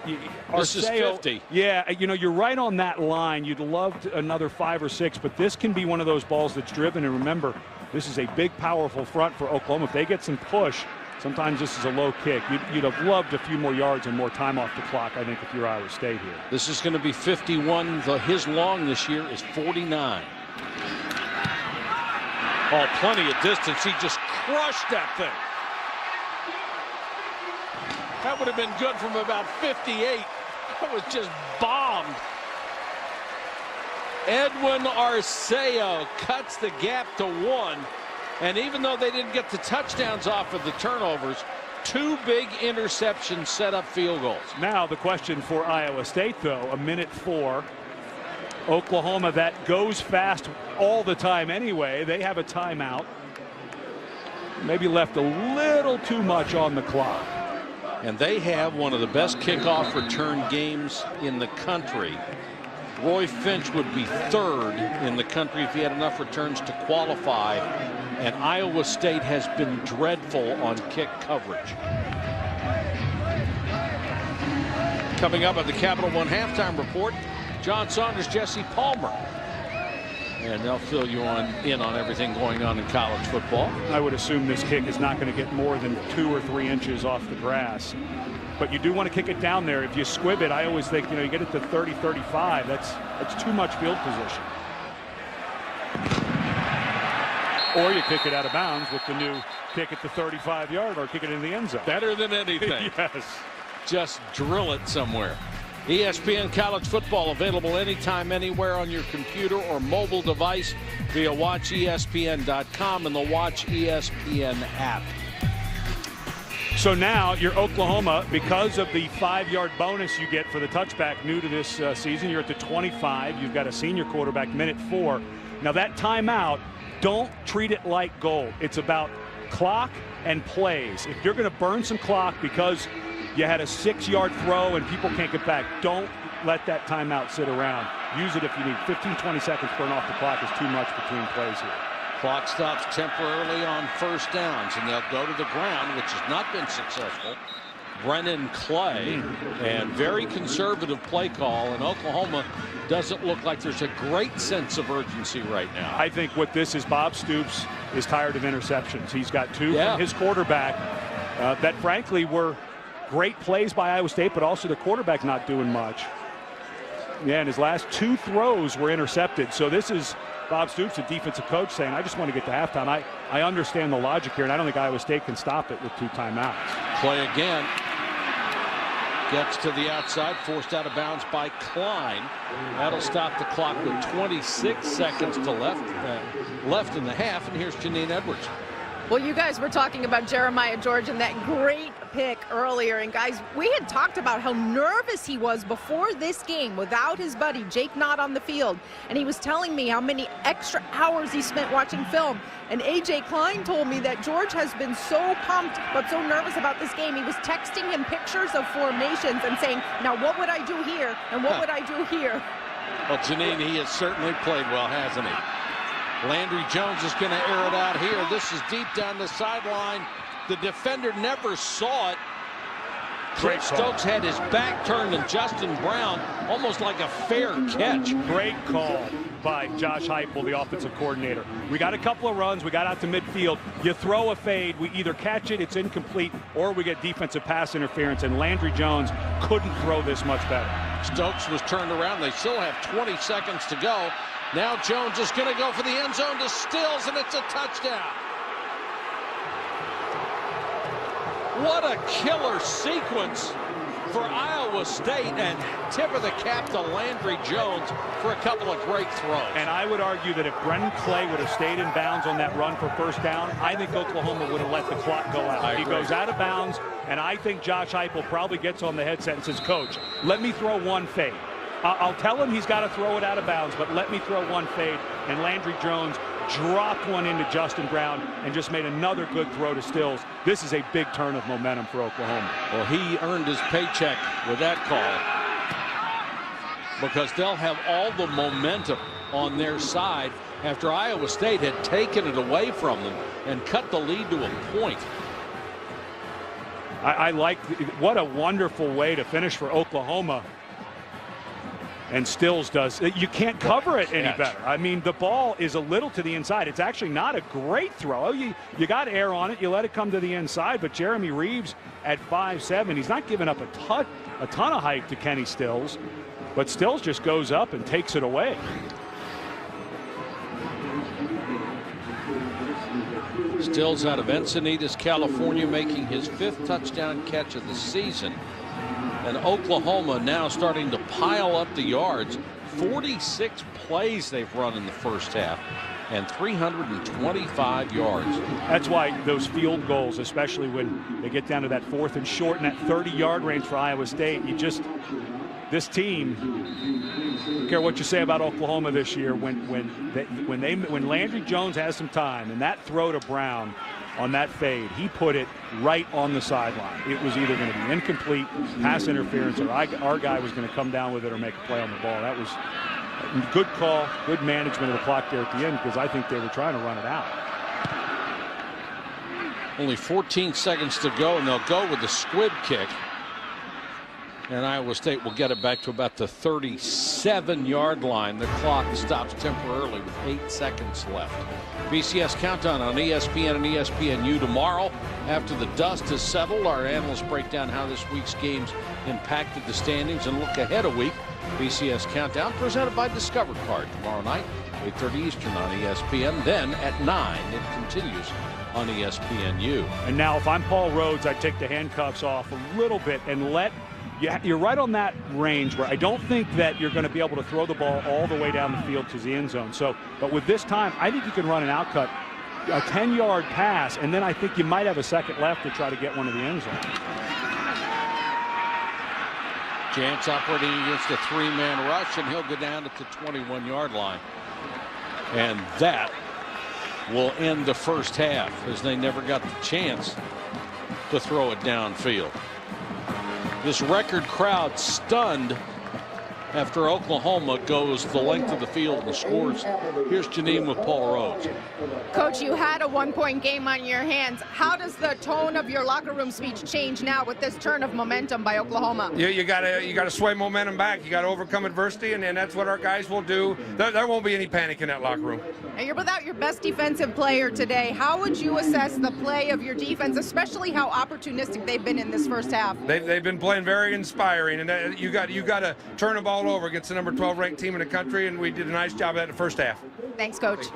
Thank you, Janine. At the half, our score, Oklahoma 14, Iowa State 6. When we come back, John Saunders and Jesse Palmer bring you up to date with the Capital One halftime report.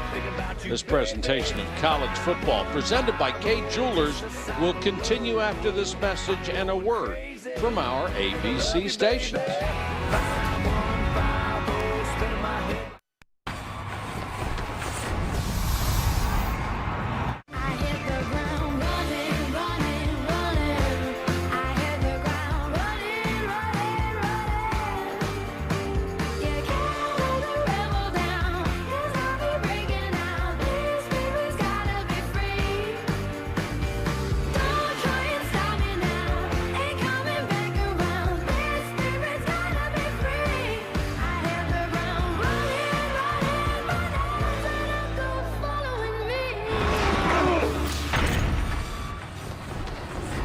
Welcome back to college football, presented by K Jewelers.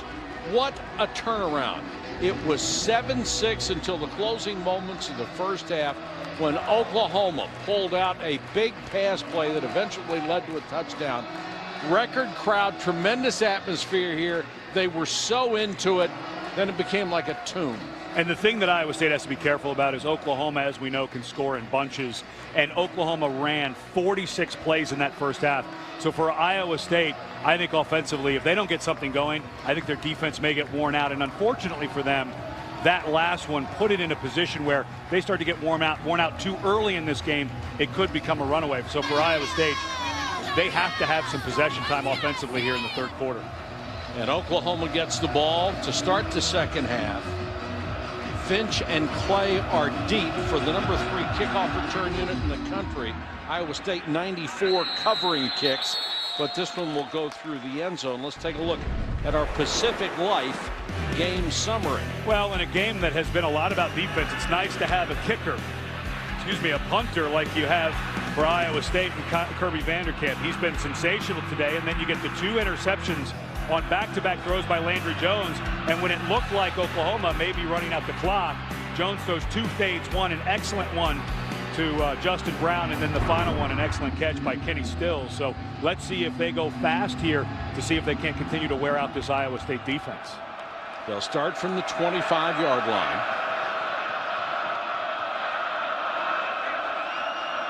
Clay is the tailback, shifts to the left side. They throw back to the other side to Justin Brown, and here's Janine. Well, guys, I spoke to Bob Stoops, who told me that obviously that score to end the half was a huge momentum boost, not just for the players, but for the coaches as well. They expect to go fast on this series. They're going to go bang-bang like they did to close out the half. Landry Jones, they feel, is settling into a rhythm now, should have a better job finding some open guys. And defensively, they want to do a little bit better job on those pivot routes inside. But they tell me the mood in the locker room was very businesslike. They just want to get the win. Well, Janine, they certainly have momentum on their side coming out. Here's another flanker screen. They get this one out to Sterling Shepard. Good block by Saunders. Excellent block by Saunders. If you're going to run the wide receiver screen, the receiver who's not catching it needs to make a block that sustains, because sometimes it takes a long time for that to get over there. And Saunders, who had fallen to his knees, continued to scramble through the defender and open that up. So he's 5'9", 160. That's a great effort for him to do that. Well, and they're going the opposite of fast on this drive so far. Jones underneath. This one's going to be incomplete, intended for Shepard. Good coverage by Deion Broomfield. And let's check Kenny Stills. He came up after that last play, and as he was on the sideline or standing over there, he continued to work, I believe, his left leg. I think he may have gotten caught up on the play before on the screen. It looked like his foot may have gotten caught up on the tackle. So let's track his health.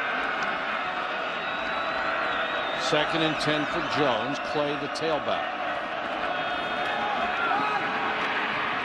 Breaks a tackle. Clay in the open field, and they're going to mark him just shy of a first down. Tyrus Thompson, who's in there now at left tackle, threw him a good block. And now you're sitting here after a really nice run, and I was watching Stills closely, top of your screen. He's blocking downfield. He looked like he was moving fine. I don't think that the injury was much. That spot was a little short. I thought yes, that it was. Yeah, that was a first down to me if you get a better spot there. If you go by the yellow line. Yeah, but now I think you're in a situation. Remember, they tried to run the ball between the tackles on short yardage earlier. I think you want this ball outside. Well, this is Blake Bell, their designated short yardage guy. And this is close. And it just takes too long to develop. It really does. It takes him a long time to get to the line of scrimmage. Well, there's a lot of reads. It's not that he's following what's been coached. He reads, he has that shuffle step, but it just takes forever to get there. Again, I think the play before was a first down with a missed spot, but now I don't think that Bell got it. And this is the exact same thing we saw. He's got to do the fake, and then he just kind of stutter steps. And this defensive line for Iowa State is good. Let's not forget that. As you might imagine, a 6'6", 254, he is not the quickest guy. And the way that play is designed, it just takes a long time for him to get there, and they're short. I think if you're Oklahoma, punt this thing away. Punt this thing away. If you don't pick up the fourth and Iowa State goes down and score, you've lost all of that momentum. But to emphasize your point, Bell with 4 rushes. 1 yard, nothing, 2 yards, and nothing. And I just don't see why he's in the game. I think I would bring a bigger back in and think about either a quarterback sneak with Landry Jones or a straight ahead run. I'm thinking try to draw him offside. I can't imagine that they would try this.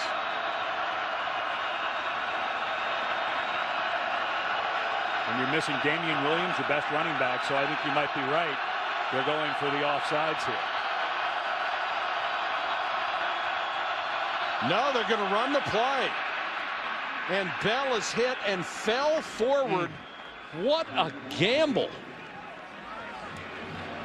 Well, look at the mark. The mark is short. And the mark was a little short of where he landed, but they're going to go, and Oklahoma may go fast. But I just don't understand the, it's got a fancy name, the Belldozer and all that. But I watched it on film against Kansas State, and seeing it here with my own 2 eyes. I watched it on tape against Notre Dame. I know they want something like what Kansas State has with Colin Klein. Colin Klein's a different player than Bell, and I think they run the ball a little more aggressively with Klein than Oklahoma does with Bell. Even though the mark was short, it was enough. 5 carries, 4 yards out of that formation. Now Landry Jones got the screen pass to Brendan Clay. Come back and talk about that for a second. You've got all the momentum on your side, and you take a gamble like that. That's really rolling the dice. I think what Bob Stoops feels is, and here goes Oklahoma really fast again. Flanker screen again, trying to get these guys in space. And they'll have a first down at the 35. I understand the logic for going for it. Your defense has been playing very well all year, and of course playing well here today. You feel like you're going to get some momentum. I kind of understand going for it. I just that offensive set with Bell at quarterback just doesn't seem like it's quite built for those short yardage plays. It feels like it's a 2nd and 7 play, not a 4th and short play to me. That's a good way to describe it. Jones looking to the sideline, changing the play, and Clay goes to the left. Jones again, short set, throwing underneath. Complete to Jalen Saunders, who caught 15 a week ago, tying the school record. That's his 4th catch this afternoon here in Ames on what has turned out to be an absolutely perfect day for football. Fumble and a turnover. Iowa State has it. Oh, and I think the officials blew this. They blew it dead. They had the problem with Eichert last week on the snaps. This was the same thing. Ball, illegal snap, offense, 5-yard penalty, still 2nd down. Oh, they missed it here. The center, as he went to move up, he moved the ball. Eichert moved the ball, and it came out of his hand. I think that this should have been ruled a fumble. It was blown dead immediately, and they threw the flags, but I think that they missed a fumble. Watch Eichert as he comes up to snap it. He makes the snap movement, but the point of the ball, I've had it happen before on grass. The point of the ball was stuck in the grass. That was a snap and a fumble, not an illegal snap penalty. What a terrible break for Iowa State as they had that ball recovered. Another flanker screen, and this one is incomplete, went right through the hands of the freshman Sterling Shepard. Boy, you're right, Ed. That snap was a fumble. That should have been Iowa State ball. Well, here you are, 3rd and call it 6. They've been relying, Oklahoma's been relying on the flanker screen. What we have not seen is that flanker screen where the guy blocking takes off and runs a vertical route. The 2 guys set to the left. And an offset stack to the top of your screen. Jones waiting on a crossing pattern and throws to Stills. He's got it and has a first down just outside the 20. Good protection for Landry Jones. Nobody in his face, and he throws a perfect strike. And this second half has been good protection pretty much throughout. And you see why Landry Jones, as a prospected quarterback, is looked at, as a first-round pick, because when he does have time and he steps into it, he has a gifted arm. That was a good read and a good call by Josh Heupel and the offensive staff. They layered a couple of routes beyond the sticks and a good throw by the quarterback. He's hit 10 different receivers in this game, 24 out of 34. And there's the fullback, Trey Millard. Runs into Brandon Jensen and stood straight up. And a lot of people are going to watch this game and say, well, Oklahoma's still struggling in their run game. They haven't been able to get it going, and they have had a lot of turnover, especially in the middle of their offensive line. But I think it would be short-sighted not to talk about this defensive line. They're at their 2nd-string defensive tackles now in Brandon Jensen and Henry Simon. They go almost 10 deep on this front for Iowa State. So not only good with talent, but they can stay fresh as well. Defensively, they're 26th in the country in scoring defense, allowing fewer than 20 points a game in the Big 12. That's pretty good. Jones throwing for the end zone, incomplete. There was contact right at the end of that. And Jalen Saunders thought he was interfered with by Deion Broomfield. I thought there was too much contact. I did too, and this ball lands in a place in the field. I think this is defensive pass interference. I mean, I think that Broomfield right here runs through the receiver. You've got to call that. And, it's like the pass interference that Oklahoma coaches thought was missed against Notre Dame when Te'o makes the interception. I think they were right on that one, and that one I think should have been PI as well. 3rd and long as Iowa State came with a blitz on that last play, trying to get Landry Jones timing off. 4-man rush here, a little bit of pressure for the end zone, tipped and caught. Touchdown, Justin Brown. What a break. Jeremy Reeves reached out and tipped it. The ball spun right into the hands of Justin Brown. That is a tough sequence for Iowa State. They get the center snap fumble that's reversed. The officials blew it dead and called a penalty on it. Then they get a tip pass that results in a touchdown. The big one was the snap. I think the officials, normally you see an offensive lineman, a center, flinch the ball, so you call the illegal snap.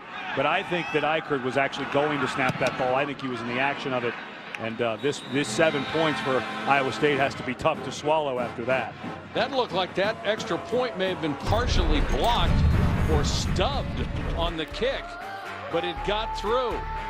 Oklahoma gets a break, and they've extended the lead to 21-6.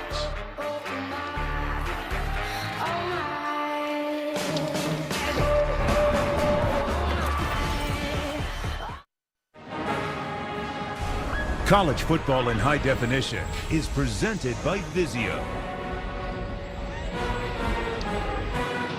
We're back in Ames, Iowa, where Oklahoma leads at 21-6. Remember, that drive was kept alive by Bob Stoops' gamble on 4th down. Go for it, 4th and short in his own territory. And they got a blown officials call that negated a turnover and a tip pass for a touchdown. So a very good sequence for Oklahoma, and that kick's going out of bounds. That is a big mistake. Let's take a look at today's good hands play, brought to you by Allstate. Well, whose good hands are we talking about here? Because Reed just misses the interception. He couldn't have had better coverage, but doesn't get enough on it. But Justin Brown, that's always hard, changing your focus. You're watching the flight of the ball, but popped up, and Brown gets the catch. And that was on 3rd and long. So if that's not caught, you've got to think that Stoops probably goes for a field goal there, and you'd be at 17. You'd be down a touchdown, 2-point conversion, and a field goal instead of 21-6. 56,585 watching this game, the 3rd largest crowd in Iowa State football history. They were really into it in the first half. Now they're going to have to watch their team try to come from behind. And here goes Iowa State coming back to the line. I think maybe they have the ability to hurry up. I think this might be a good change of pace. Plus, you're down 2 touchdowns and a 2-point conversion. The clock is starting to melt here in the second half. Iowa State, I think they maybe want to pick up the pace a little bit. Seem a little leisurely to me at this point. Empty backfield for Jantz. Quarterback draw. And he drags a couple of tacklers with him out to the 41-yard line. McFarland and Washington on the tackle for the Sooners. Their offense based on the running game and the short passing game. So a hurry up would fit. Going to be 3rd and 4 here from the 41-yard line.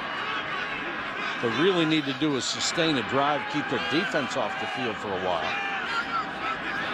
Blitz coming, sending everybody. Yeah, I think they're going to get an illegal snap for Farniok. 3rd down. Going to be the first penalty against Iowa State today. What a clean game they've had. Since that Iowa State field goal, 18 plays, 150 yards, and 2 touchdowns in 38 minutes off your watch. Not the scoreboard. Crowd would love to get back in this. They'll need to convert a 3rd and 9 to help. Jantz in trouble. Now he's got some space. Flag is down, and Jantz to the 49-yard line. The flag was thrown in the secondary. It's a gain of 13 and enough for a 1st down pending the penalty. Big play by Jantz. Because it was a rush 3. Holding defense, number 9. 10-yard penalty from the end of the run. 1st down. Oh, that's a big penalty. Yeah, the end of the run, because the holding happened during the play, so it's tacked on to the end of the run.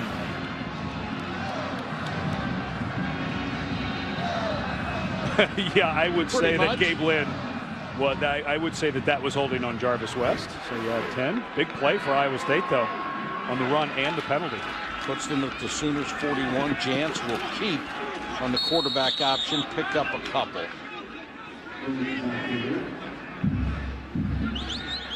And if you're Oklahoma, you're kind of, I think, feeling like what Iowa State did defensively in the first half. This is all about just making Iowa State earn it. We'll bleed this clock out. We're not going to let anybody run by us. So that's one thing I think that Oklahoma's done very well this year. They're better in their back end, especially in their safeties, which is what Mike Stoops coaches. They're much better at filling in and not letting big plays get by them. White and Woody are in there together. White turns the corner inside the 20.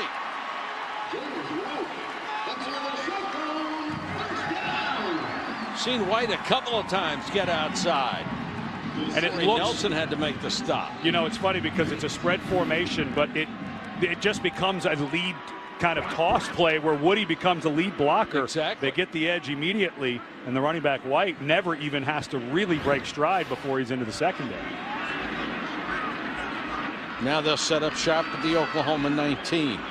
You just get the feeling they've got to get points out of this drive.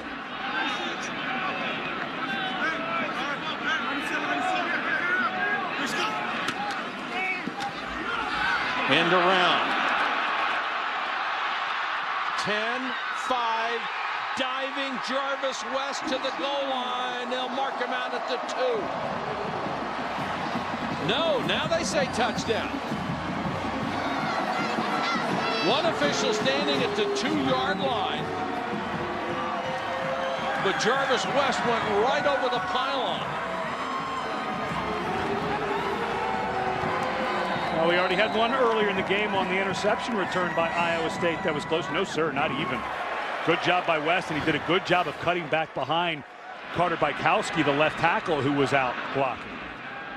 Arceo for the point after. They bobbled it, but got it down. Good job by the holder, Brett Bucher. And a good job by Iowa State on that drive. They are back in this game at 21-13.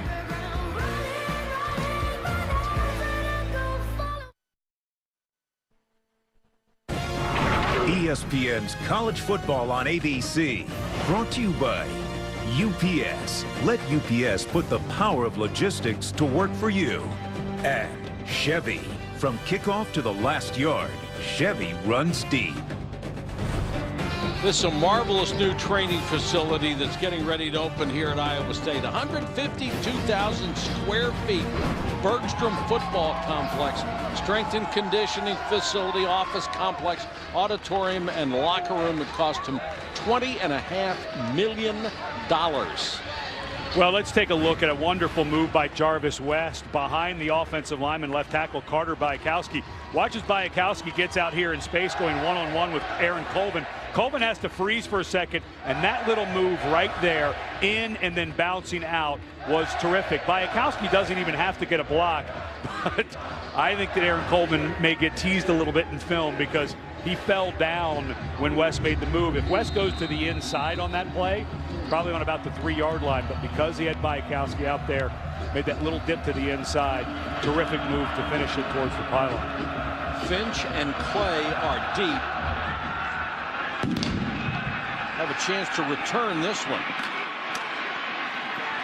Clay crossed the 30 to the 31. Here's Robert Flores with an update. All right, Mike, here's what's happening on SportsCenter right now, brought to you by HP. Florida and Missouri tied at 7 third quarter, currently on ESPN2. Amarius Hines tied the game at 7 after the Gators trailed at the half. Meantime, Army hasn't won the Commanders-in-Chief trophy since 1996, but they're up 35-7 on Air Force, and a win today is a good step in ending that drought. Fellas. Always interesting to watch the service academies and that battle of running wishbone offenses. See how Oklahoma responds. Jones is going to go on the ground to Brennan Clay, and Clay will rip off 13 yards for a first down. Here's Janine. Well, Mike and Ed, Jake Knott retires as the 6th leading tackler in Iowa State history, and today he's the assistant to the assistant linebackers coach. How tough is it for you to not be out on the field today? It's extremely tough, you know, being a captain for the last 2 years and never missing a game, and then to have to come out here my senior year and miss, it's tough on me, but I'm doing whatever I can to help out. Tell us what you've been saying to your teammates to try to help them on defense, some of the little things that you've been picking up on. Just trying to give them simple terms and concepts that Oklahoma's trying to do against us, and maybe that'll help them go out there and perform a little bit better and get some stops. Give us an example of something that you've been trying to help somebody like Jeremiah George with. Well, they're doing a lot of high-low routes, which there's a guy in front and a guy behind, and that's how they've gotten a lot of big plays off of. And so I've just been telling him to take the high one away, make him throw it in front of you, and, you know, rally to it, and we'll make that play instead of getting 15 yards guaranteed. Well, thanks for spending some time with us. Best of luck from here on out. And guys, Jake Knott got something really special in the mail this week. It was a handwritten letter from Texas coach Mac Brown wishing him well. How about that? That's something he'll always be able to keep from one of the classiest guys in college football. Deron Neal made that last catch, Janine, and they've got a first down at the 41. And then there goes Knott putting the headsets right back on. He couldn't get done with that interview fast enough. He wanted to go watch and listen to what's being called. But you heard him talk about playing the deeper ball. That's what Iowa State's plan coming in. Is what Notre Dame did to Oklahoma, and we've already seen it result in 2 interceptions. Let's see if they can get another. Clay had a lot more success in the second half. Is that offensive line starting to exert its will a little bit? Well, when you coming into this drive, we were midway through the third quarter, and Oklahoma already had 60 offensive plays, and you see another defender for Iowa State. That's Deion Broomfield with that cast getting up slow. Clay again trying to break it to the outside. It's a pretty nifty defense. They cover sideline to sideline pretty well. But you're starting to see those 3- and 4-yard runs from the first half becoming 4, 5, 6, 7-yard runs here in the second half. Because when you go fast, doesn't mean you have to go fast all the time. A lot of what happens is you wear them out in the fourth quarter, the end of the third, into the fourth quarter, and you can do this. You can take your time, and you can start turning into a true run team. Here's 3rd and short again. They're not going to go to the bulldozer. Landry Jones stays in the ball game.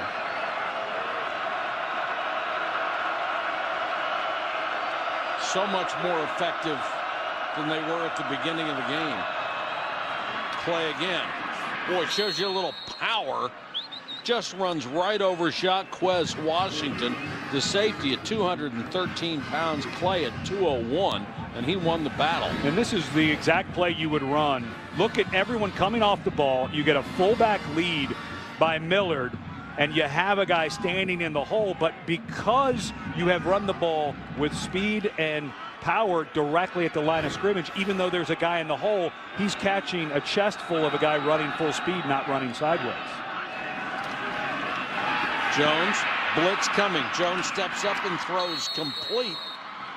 Got it to his freshman again, Sterling Shepard, down at the 18-yard line. Good job stepping up by Landry Jones. And this is what scouts are going to want to see. This is a wonderful throw. He doesn't get a time to set his feet. Very accurate. That's not an easy throw. Nicely done. Good job stepping up. That's the one thing Jones will occasionally do, is bail out the pocket to the sides, which is a dangerous place to go. That time, nice job stepping straight forward. Give it to Clay again. Good block. Clay inside the 10, inside the 5. Touchdown. Ripkowski threw a huge block to open the hole. Ripkowski, the guy you want in front of you, 260.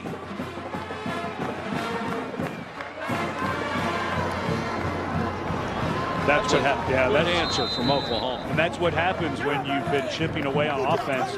Even though earlier in the game it wasn't resulting in touchdowns and there was a couple of turnovers, this Iowa State defense has some depth, but that drive right there was just, they've now defended 70 plays on defense, and we're not even into the fourth quarter. That was Josh Heupel, the offensive coordinator, saying, let's take it to them. Good old-fashioned smash-mouth football, and that's exactly what Oklahoma did on that drive. In the third quarter, Clay, 6 carries, 50 yards, and that touchdown nearly untouched to finish it off.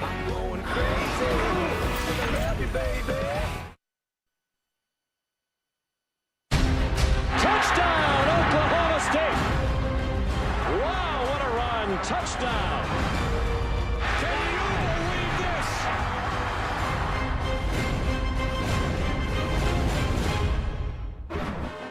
Don't know about you. I've become a very big Kansas State admirer. That's a heck of a football team that Bill Snyder has put together. But they're running into an Oklahoma State team that has played so much better defensively over the last several weeks. So I'm not sure it's going to be quite the high-scoring affair because I'm not sure that Oklahoma State is going to be able to put 50 on that Kansas State defense. But tremendous implications all the way around, not only the Big 12, but what happens in the BCS. Kansas State, of course, right now still in the conversation about a national championship, and deservedly so. And I love everyone talking about, well, if everyone who's undefeated ends undefeated, then where does Kansas State land? And I say to them, it's not going to happen. 4 teams are not going to be undefeated at the end. So the goal for Kansas State is go undefeated. And I think they're probably in the national championship the way things will shake out. West a yard deep, and Albert Gray says leave it there. Now let's take a look at this week's BCS standings, brought to you by Discover Card. And Alabama right at the top, Kansas State second, Notre Dame, and then Oregon. And everybody says, well, the computers will favor Oregon down the stretch in that 3-4 battle, move them to third, maybe even second. But the people polls and the I like what I see polls, Alabama and Kansas State right now 1-2. Remember, Oregon and Notre Dame both play USC. USC not playing great right now, but they still have the players to beat both of those teams. So USC could be in the mix to help determine this. Jantz has to go back to work and produce more points. And he gets it to Chantrell Johnson, and Chantrell Johnson gets on the perimeter, and he crosses midfield, a gain of 28. Chantrell Johnson really made some noise in this game. And again, I think Iowa State, you're getting towards the fourth quarter. You're down 15. So I like this. They got a little pace to them. Johnson again on the read option. He's inside the 45. This is going to sound like a small thing, but one thing that Oklahoma, looking at them on film, that they do very well, and that's King, who makes the tackle there from his defensive end spot. Their defensive ends on that read zone, where the quarterback is reading the backside defensive end, do exactly what you're supposed to do, which is nothing. Stand there and squeeze that hole. And Oklahoma does that as well as anybody I've seen on tape. Jantz in trouble. Running for his life, throws it away.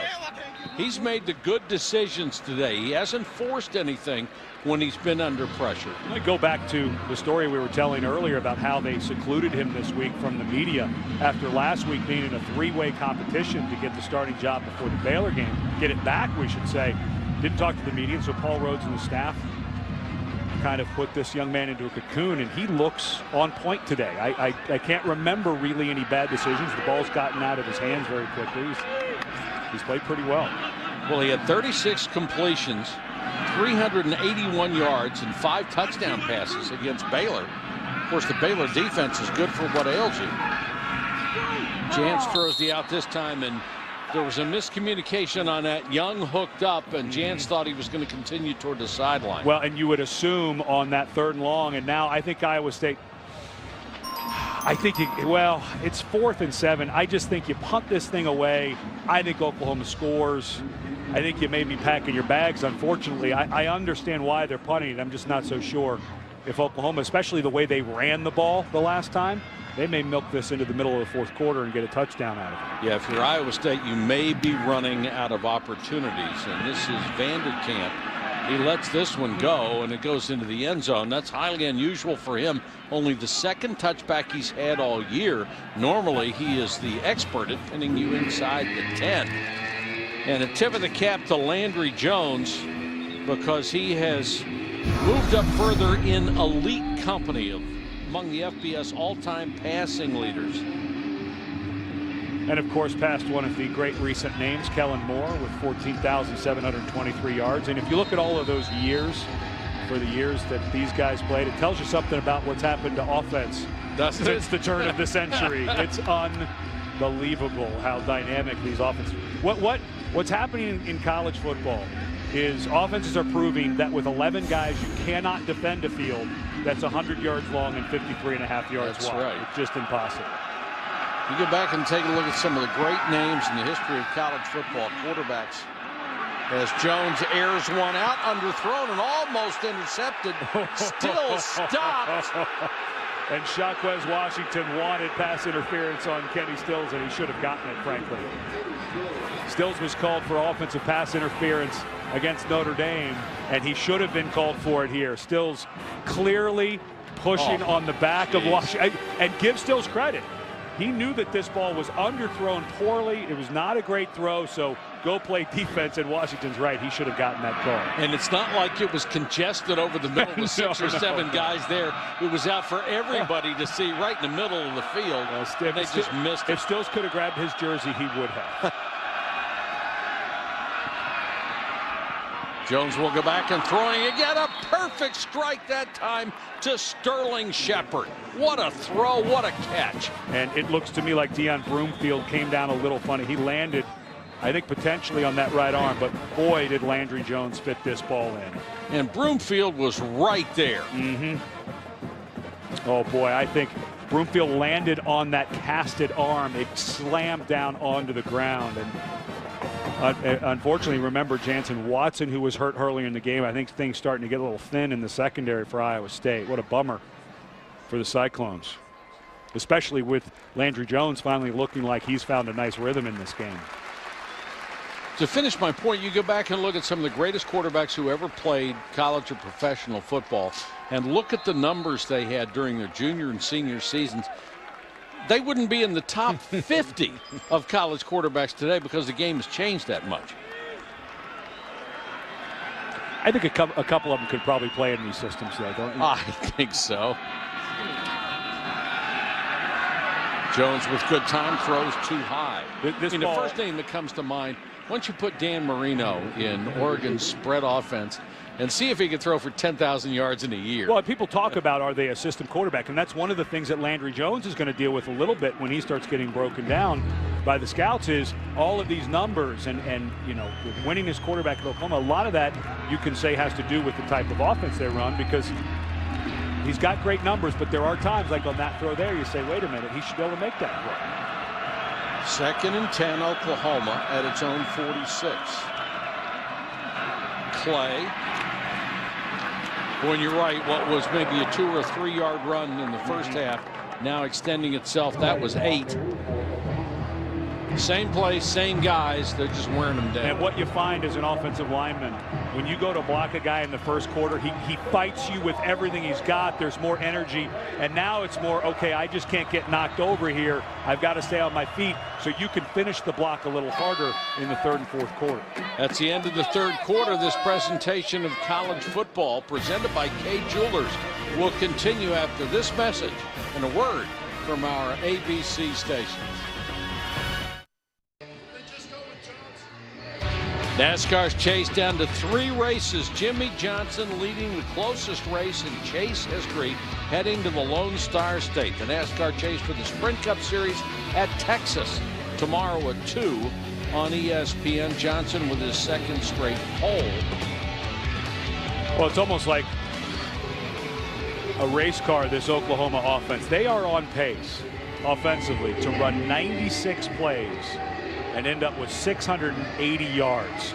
You take those 2 turnovers off, it's, you know, you're in your 40 points here. Iowa State's done well, but it's starting to take hold here. Which makes it understandable that that defense is going to tire out in the second half and the 2-yard runs become 8-yard runs. That's a ton of, the NFL average is about 65 plays a game. That's another half a game that this Iowa State defense has to play today.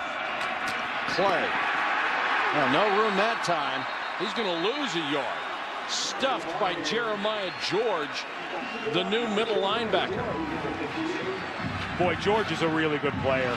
You know, everyone talked about it, but watch him run around the wash of the blocks and not just get clean so that he can make the tackle, but get his body in a position to make a physical tackle. He stopped Clay dead in his tracks, and all of a sudden Oklahoma, which looked like they may have been getting some momentum, now has to punt it away. 4th down, Tress Way comes on to kick to Aaron Horn. Lets it go. What a bounce. Down inside the 2. Well, this ball, Tressway gets a little lucky because it lands on the point. Remember, we were talking about Vanderkamp trying to get that thing to go sideways. That hits the line. They're going to have to review this. If it breaks the plane in college football, it's a touchback. And it did look close to me. That ball looks, well, we're going to, yeah, the crowd now seeing it on the Jumbotron. But this ball, to me, and any part of the ball that touching the line is breaking the plane. Correct. Yeah, they'll get this right. Well, and if you see, the ruling on the field is down on the one. The previous play is under further review. And it looks, whoa, boy. that may be another one where you say, you know, how can you overturn it? Naked eye, when it happened, I thought that hit the line, but you can see the official right here, the line judge, who's not on the pylon, but the back judge has perfect position to make this call. And a lot of times that line judge comes off the pylon so he can see if anybody ran out of bounds. But the back judge had perfect position. I think the ball hits the line, but think doesn't matter. It has to be indisputable video evidence, and I think that they're going to have to say this ball is on the 6-inch line for Iowa State. I do too. Yeah. I don't see how you can overturn it. Yeah. Again, you have to have undisputed or indisputable video evidence to overturn a call. The ruling on the field stands. First down. Again, not confirmed, stand. And so that's twice today that the officials upstairs have done a nice job of, you may think the guy stepped out of bounds. You may think the ball hit the line, but we can't tell, so we can't overturn it. Well, it's an offense you're never going to be asked to go further than Iowa State is right now. Any further and the ball would be set in the end zone. It'd be a safety already. Well, they actually gave him a break and put it on the one. This should be on about the half-yard line.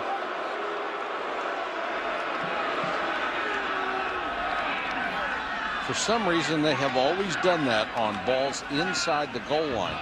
They go to the one. That pass took a little time to get out there to Bundridge.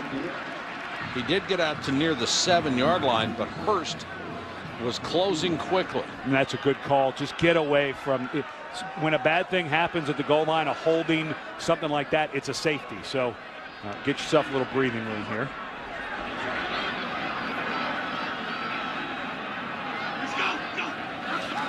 Woody is the tailback. They'll send him out in the flat and throw to him. Nice catch as the ball was down around his ankles, so he had to stop to make the grab, and Frank Shannon, who's been getting more playing time at linebacker, made the tackle. If he hits him in stride, he's got a chance to get a few yards out of that. Yeah, I think that Woody would have had an edge that time on Shannon. Shannon doing a nice job in the open field with the tackle. But we have seen Oklahoma run some crossing routes beyond the sticks. Maybe this is a chance for Iowa State to put somebody in front of Jantz at about 7 yards. They need to reach just shy of the 11-yard line for a first down. Jantz retreats into the end zone, throws underneath. That's going to be incomplete. That was a big, big hit from Tony Jefferson, the free safety. Well, and it's an illegal hit. By the definition of the rule, this is targeting. And I know it's hard and people want to talk about the physical part of the game. But watch as Jefferson comes in and he drops his head and makes helmet-to-helmet contact. There's two different ways that you can target. You can target anywhere on the bottom with anywhere on the body with the top of your helmet. But if you go at the shoulders or above with any part of your body, the elbow, your head, anything, that's targeting. That was a missed penalty. Vanderkamp, a sky-high punt and a late fair catch signal. Will give it to Oklahoma at the 48-yard line after a 46-yard punt. Haven't seen a better kicker than Kirby Vanderkamp.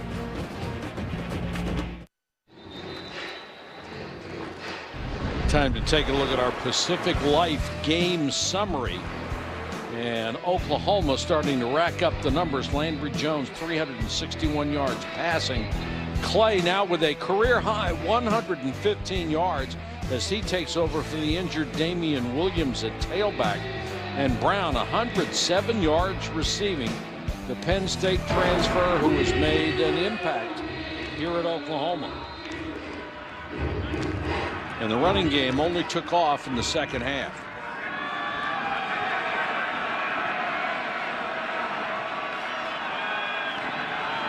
Jones with time wants to go out in the flat to Clay. Breaks the tackle.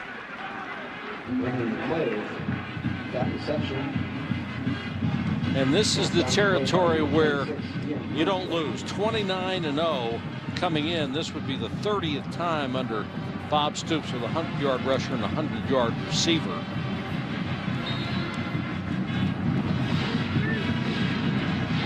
And that little innocuous-looking swing pass gained 4. Yeah. This offense just keeps. It's been impressive for many years. Remember, Mike Leach came in here, Mark Mangino, when they first got here, this staff to Oklahoma.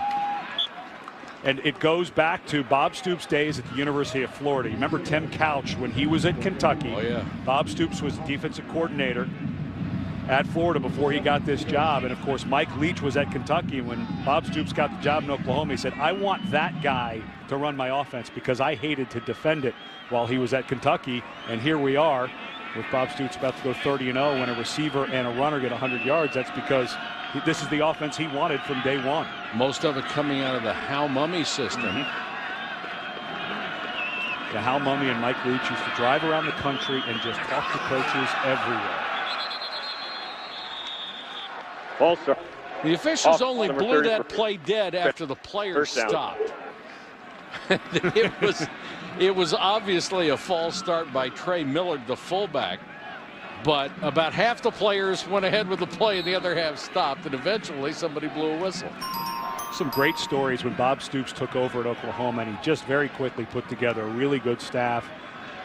Got a guy named Bobby Jack Wright, who now coaches defensive ends, to go start hammering in Texas to recruit guys. But some of the long nights talking about football with Mike Leach, they have some great stories. Clay had a huge second half, got a good block from Millard. Well, can you go wrong in college football if you hire an assistant coach named Bobby Jack? No, not if you're going to recruit Texas. And that's the one thing. Oklahoma is a state not unlike Iowa State. There's a look at Bobby Jack Wright, one of the best recruiters in the business, just a very personable guy, has great relationships in the state of Texas. But Oklahoma, like Iowa, not a very populous state. So Iowa State, unfortunately, names a little further away from population bases. But for Oklahoma, 3 hours down into Texas to that Dallas-Fort Worth area, where 300 or 400 Division I players come out per year. Not too far from Houston, where 400 Division I players come out per year. So Bob Stoops immediately knew if you're at Oklahoma, of course, with the history here, a lot of players out of Texas, and that's what they started doing. Jones with a full house backfield here. Fakes to Clay. Stills. Touchdown. Kenny Stills runs a great route. Beats Cliff Stokes for the second time in that corner. And he's a big target at 6'1", 190, and he makes himself bigger. Good timing, good body control. This one was a really nice throw by Landry Jones. You know, we've been a little nitpicky on Jones today. He's an NFL prospect, so you have to start talking about looking at him and saying, what are the scouts going to look at? But when the timing starts coming along, and I think you have to be fair to Jones about how difficult that was earlier in the year with all the guys who got run off the team. That's right. You had Saunders was not eligible yet. Stills was playing out of position. Justin Brown was brand new. Yeah.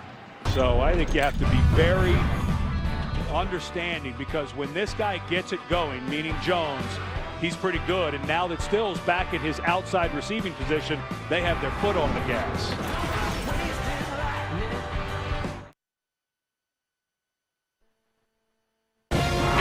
ESPN's College Football on ABC, brought to you by K Jewelers. Every kiss begins with K. And Dr. Pepper. Tell the world what makes you one of a kind with the I'm a hashtag on Twitter. There's a virtual reality application center here at Iowa State. You got to be pretty smart to do this stuff. And trying to find out how products can be used in the real world, how to make them better, how to improve their usage. You got to be smart to be a football coach too, especially if you're on defense, because offenses have morphed into something very dangerous. And one of our passions is asking defensive coaches, how do you defend this new offense? And how many answers have we heard this year? Well, you need 4 defensive linemen, play man coverage. That's well, right. You need 2 defensive line, you play 8 deep. And I think that Mike Stoops has done a wonderful job of taking the personnel that was here when he came back and developing a defense that's awfully solid. West muffs it and will take a knee. And one of the things that when you talk about forcing interceptions, they happen on 3 levels often. This is Casey Walker against Seth Dagey in Texas Tech. Gets a little bit of pressure here, so the ball's going to float enough that the safety, Javon Harris, has his eyes on the quarterback, and he has squatted reading it. Very tight coverage by Aaron Colvin causes the ball to go up in the air. So there's 3 levels at work there that cause the interception. A little bit of pressure up front, great coverage from your corner, and then it's all about the safeties. And I think Mike Stoops, his specialty is teaching safeties where to stand, how to train your eyes, don't see ghosts, don't chase things that aren't there, and that was a great example of that. This is his second tour of duty here after going to Arizona as the head coach. That didn't work, and he came back and replaced Brent Venables, who replaced him. And then Venables, of course, has gone on to be one of the highest paid coordinators in college football at Clemson. And I think something that could have been a strange situation, because Brent Venables was a longtime assistant and Mike Stoops was out there, and a great coach, whether he's related to Bob or not. I think he's a guy who would have been hired at some huge program as a defensive coordinator. Absolutely. So it actually, I think, worked out really well for both Stoops and Venables. Mike Stoops said it. Chance, pump fake, now scrambles. With room to run, and Steele Jance across the 35 to about the 37. You check in with Janine Edwards. Well, and don't forget, guys, there's another Stoops, Mark Stoops, their brother, who's the defensive coordinator at Florida State. And Mike was telling us that he and Mark are very close, and they have similar styles with their defenses. And he says that they'll watch each other's games, and he said he'll coach along and yell at his TV watching one of Florida State's games. And he said their mom, Dee Dee, has it the worst, though. When they were at 3 different schools, the Stoops brothers, he said our poor mom would sometimes sit through 10 hours of family anguish. Janine, that's because they were in 3 different time zones. So she would start watching a noon game, then one at 3:30 and one at 7 or 8 o'clock at night. I mean, that's torture. And make no mistake, the Stoops family are a bunch of football nerds. Oh, they really are. What Mike and Mark talk about is where they stand, where the cornerbacks stand. Inside, are they going to line up on the inside eye of the receiver or the outside eye receiver? They're constantly trying to change. They play a lot of man coverage, where they line up, where their help is, but they get into very detailed discussions. A lot of times coaches just talk about, hey, how you doing? You're doing okay. These 2 guys get into the detail of exactly how they're playing certain defenses. Jance with time, steps into the throw, and a beauty to Chris Young. I love Steele Jance's name. And the family is famous for first names for the males. His father's named Fox. His uncle is named Truck, T-R-U-K. His brother is named Wolf. It's all right till you name one of them Rosemary, and they got to fight every day in grade school. I'd want Iron. Iron would if I be was good. in that family. But don't you have to live up to that name? Got to be tough. Yeah. You do kind of set someone up for. Second down, call it 3. Boy, Jance has played really well today. That one is lofted. A lot of contact at the sideline. The Iowa State crowd didn't care for it. The coaching staff on the sideline really upset. You cannot impede a receiver's route. Yeah, that looked like that might have been PI, but this is just a straight bull rush by Jordan Phillips, the freshman, working one-on-one with the right guard Jacob Gannon. But because of an offensive lineman falling in Jance's lap, that ball, I think, floated a little bit on him.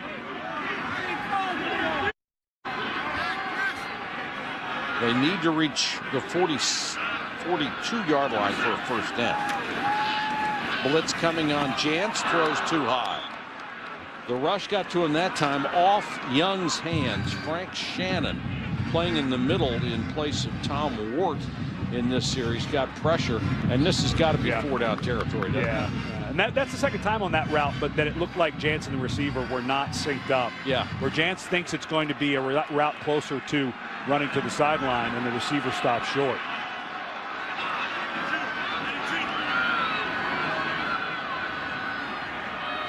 to keep the sticks moving. They go for it on 4th down. And Jantz rifles that one in there to Chris Young. And Tony Jefferson gets really lucky. He's the deep safety. He's at about 25 yards. And he's the guy who, when they hit this, has to make the tackle. He almost misses the tackle because he goes in with his head down with the wrong shoulder, and instead of wrapping up, we saw earlier him leading with his head. When you're that safety, you can get run over. Just don't go in there and miss the tackle. That was close to a missed tackle by Jefferson. They moved early. That'll cost Iowa State 5. Penalty. Still 1st down. You know, that's part of, I think, what's lost in this safety issue about hitting with your head. Part of the problem is it's bad tackling technique to lead with your head. Sure. When you have to wrap someone up, if you're leading with your head, your arms don't extend as long. It's not as natural to do that. So as you go in with your head up, you can wrap the arms around. You have a better chance to move your feet, like if you're playing basketball, you're playing defense in basketball. So there's a technique element to this beyond the safety. But that kill shot with your head has become so glorified. We show it all the time on sports. Exactly. Absolutely. And we don't mention that it's a penalty. Jantz got away, throws over the middle. There's a big hit, but the ball came loose, or did it? Is it a catch or not? Josh Lenz. The officials talking it over now. They say incomplete, and Jefferson, the guy with the big hit. And I got to tell you that my naked eye said that this was a legal hit by Jefferson. Let's see, is it his shoulder or his helmet, and does he leave his feet and launch into the player? I don't think that's an illegal hit. I think that's a very clean hit by Jefferson. Nice and slow here. He did not go above the shoulder. His helmet did not lead into the player. That was a clean breakup of that. And you could see he's on better balance because his head wasn't dropped as much as the play before. Now, Iowa State, there's a flag down. I thought Iowa State was going to take a timeout, but there may have been a flag before or at the same time. But you do see how difficult that call is to make, because on that one, that to me, that's not, if you slow that down, that's not an illegal hit. Timeout. Iowa State, first charge of the half. Full. But earlier when you saw Jefferson go in, again, we're watching it frame by frame, high definition, and we're saying, nope, it was above the head, his head was down. That one, you could see he was leading with his shoulder. He did not launch and leave his feet, and his target was below the shoulder of the receiver. Right. So, again, it's such a difficult thing to call, but that time Jefferson had a nice hit. All right, here's an update. Robert Flores when we come back. And we've got a timeout here, 8:05 to go.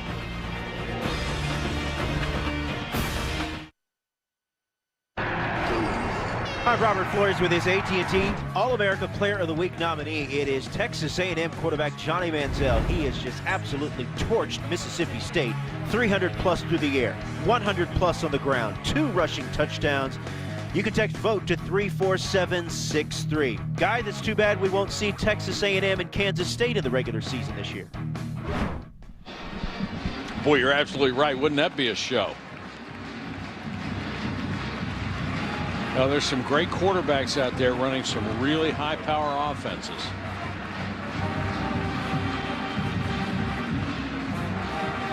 .805 to go in this game. Iowa State trailing 35-13.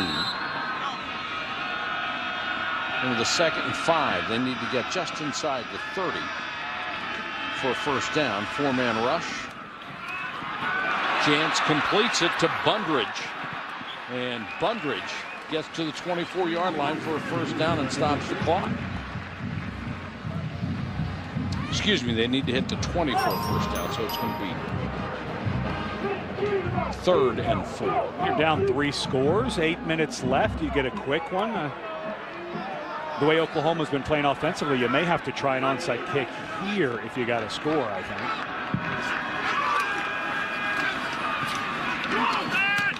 Good throw by Jantz. Boy, did he step into that baby and hit Lenz. You know, we were talking to Courtney Messingham, the offensive coordinator, quarterback coach, first year, replacing Tom Herman, who moved on to Ohio State with Urban Meyer. And this young man has ability. He said, the only thing we fight is sometimes he tries to be too perfect, sometimes he tries to create the run game for himself, but this young man does have some talent, and you saw it right there. Started the first 4 games and then had a bad performance against Texas Tech with 3 interceptions and just throws that one away. There's a good decision because he had the big guy Stacy McGee right in his face. Well, they were trying to set up a wide receiver fake screen where the guy who was blocking was going to run a route, and Oklahoma had it covered. It's a one-man route. It either works or it doesn't, so Jance just do it in stands. I'm impressed with this Oklahoma defense. They have been sharp. Do not get out of position.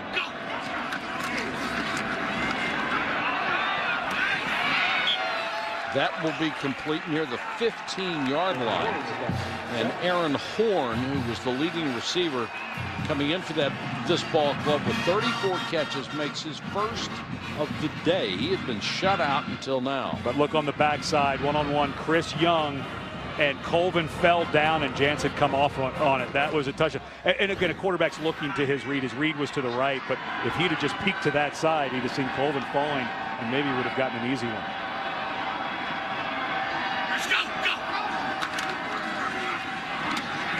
They run the slant this time down to the 1-yard line. Another perfect throw to Lenz. That's a nice catch by Lenz. Yes. We've seen a bunch of drops today for Iowa State, but Lenz, who's been battling a thigh bruise, did not play the last couple of weeks. We saw him have a drop earlier, but this one you see, he's clearly the most gifted receiver for Iowa State. Chantrell Johnson, late call touchdown. Previous catch, by the way, was Gray instead of Lenz, 18 instead of 19. But Chantrell Johnson, with a great second effort, finishes off the drive. And you're going to need, at some point, a 2-point conversion in here, but I agree, you go for the 1 here. The question becomes, are you going to do the onside kick after this score? Well, you still be down 2 scores with 6:32 to go. Oklahoma doesn't look like they're going to be giving up the football anytime soon. You might have to gamble right here.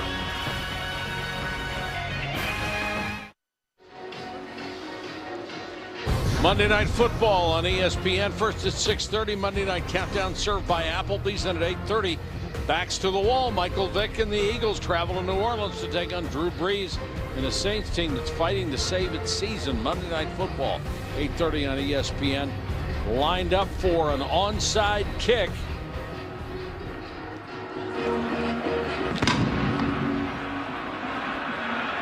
Down by 2 scores, do or die. And recovered by Oklahoma at the 35. They gave it a shot. I love that. That was such a smart misdirection. In college football, you can't put everybody over to one side. So Iowa State shifted everyone to the right. You assumed Arceo was going to kick it on the top, but instead he scoops it over to the left where the 4 guys to that side had a chance. That's a pretty good try right there by Iowa State. Well designed. Trey McTwire made the recovery for Oklahoma. And Oklahoma nearly, watch Oklahoma, they start to shift, and then all of a sudden the guys over there realize, wait a minute, we've got to stay back. But watch this kick. It's just perfectly executed. If that ball is not cleanly grabbed by the Oklahoma player, Matoyer, that ball bounces around and Iowa State has a chance to get it. I like that. Had great spin on it.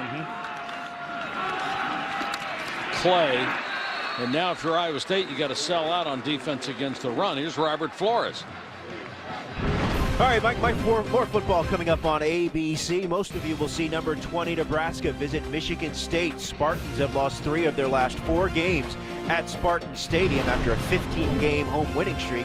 Others will see number 23 Texas visiting Lubbock to take on number 18 Texas Tech. Red Raiders going to be rocking some pretty cool alternate uniforms in that game. Guys? All right, thanks, Robert. And the clock just ticking down inexorably here at Ames. Under 6 minutes. And Oklahoma, the master of the hurry-up offense, in no hurry at all. Trey Millard. Yeah, right now, Oklahoma, for some reason, deciding to run outside. They were pounding the ball in the 3rd quarter between the tackles. And even though the clock will restart after Millard ran out of bounds, if you stay in bounds, that's 7 or 8 seconds that run off the clock. And I know you're up 15, but weird things happen in this game with turnovers, fumbles returned for touchdowns. Every second for both of these teams really matters at this point. For Iowa State, hope remains alive if you can get a stop here.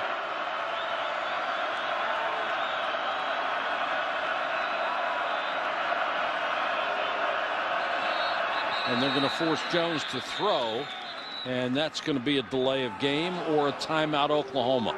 And they'll give Oklahoma the offense, timeout. 5-yard penalty, still third down. No, one official signaled timeout.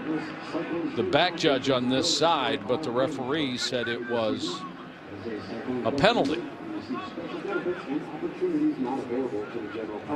National championship hopes on the line tonight in the Big 12. Colin Klein and number 2 Kansas State will host number 24 Oklahoma State. Might be a lot of points in that game. Saturday Night Football presented by Windows 8 tonight at 8 Eastern on ABC. What gets lost sometimes in the Big 12 is defensive effort. Kansas State has a really good defensive team. And the strength of Colin Klein in the passing game. Last year, it was a liability. Obviously a great runner. He still doesn't look like Dan Marino when he throws it. But watch tonight the accuracy of Colin Klein. It's his improvement in the passing game from last year to this year is just staggering. It was the timeout for Oklahoma. Still third and long. Landry Jones with 4 wide receivers and Brendan Clay in the backfield with it. 3-man rush. Jones going to take off. Now his knee went down short of the sticks.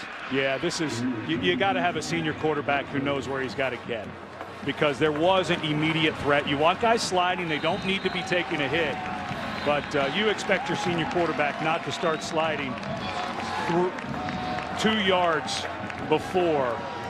Boy, that's, talk about keeping a team in the game. You played well in the second half, and just little tiny mistakes by Oklahoma allowing Iowa State to hang around. That was his longest run of the year. It's the first time he's had positive yardage on a run all season, and he slides a half yard short of the first down. You have to know where that is. You have to know where you're getting to keep the chains moving, keep the clock going. Clock stops at the 5:02 mark as Iowa State used a timeout. Well, that's a wasted timeout in a game where you're down a touchdown, 2 touchdowns, and a 2-point conversion. You're burning a timeout here? Because the clock will stop on a change of possession, although they do stop the clock running before the kick. Yeah. So one way or another, you're going to save 35 seconds. Yeah. This kick is out of bounds. Not a good kick at all. I just wonder with Janine. Well, guys, regardless of what's on the scoreboard, the most inspiring number today is 50. That's the number of Austin Woods, who plays for Oklahoma. He's been battling Hodgkin's lymphoma since the spring. He told me he went through 12 rounds of chemo. That's 4 months worth. He said the toughest thing was just the mental aspect of trying to deal with the fatigue. And just on Wednesday, he tweeted the news that after his latest scan, he is officially in remission. He's been an inspiration to his team and the entire community.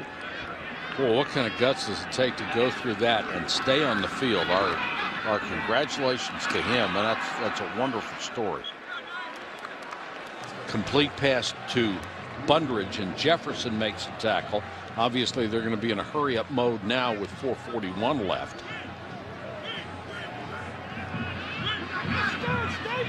And Oklahoma will give you all the 5, 6, 7-yard throws you want.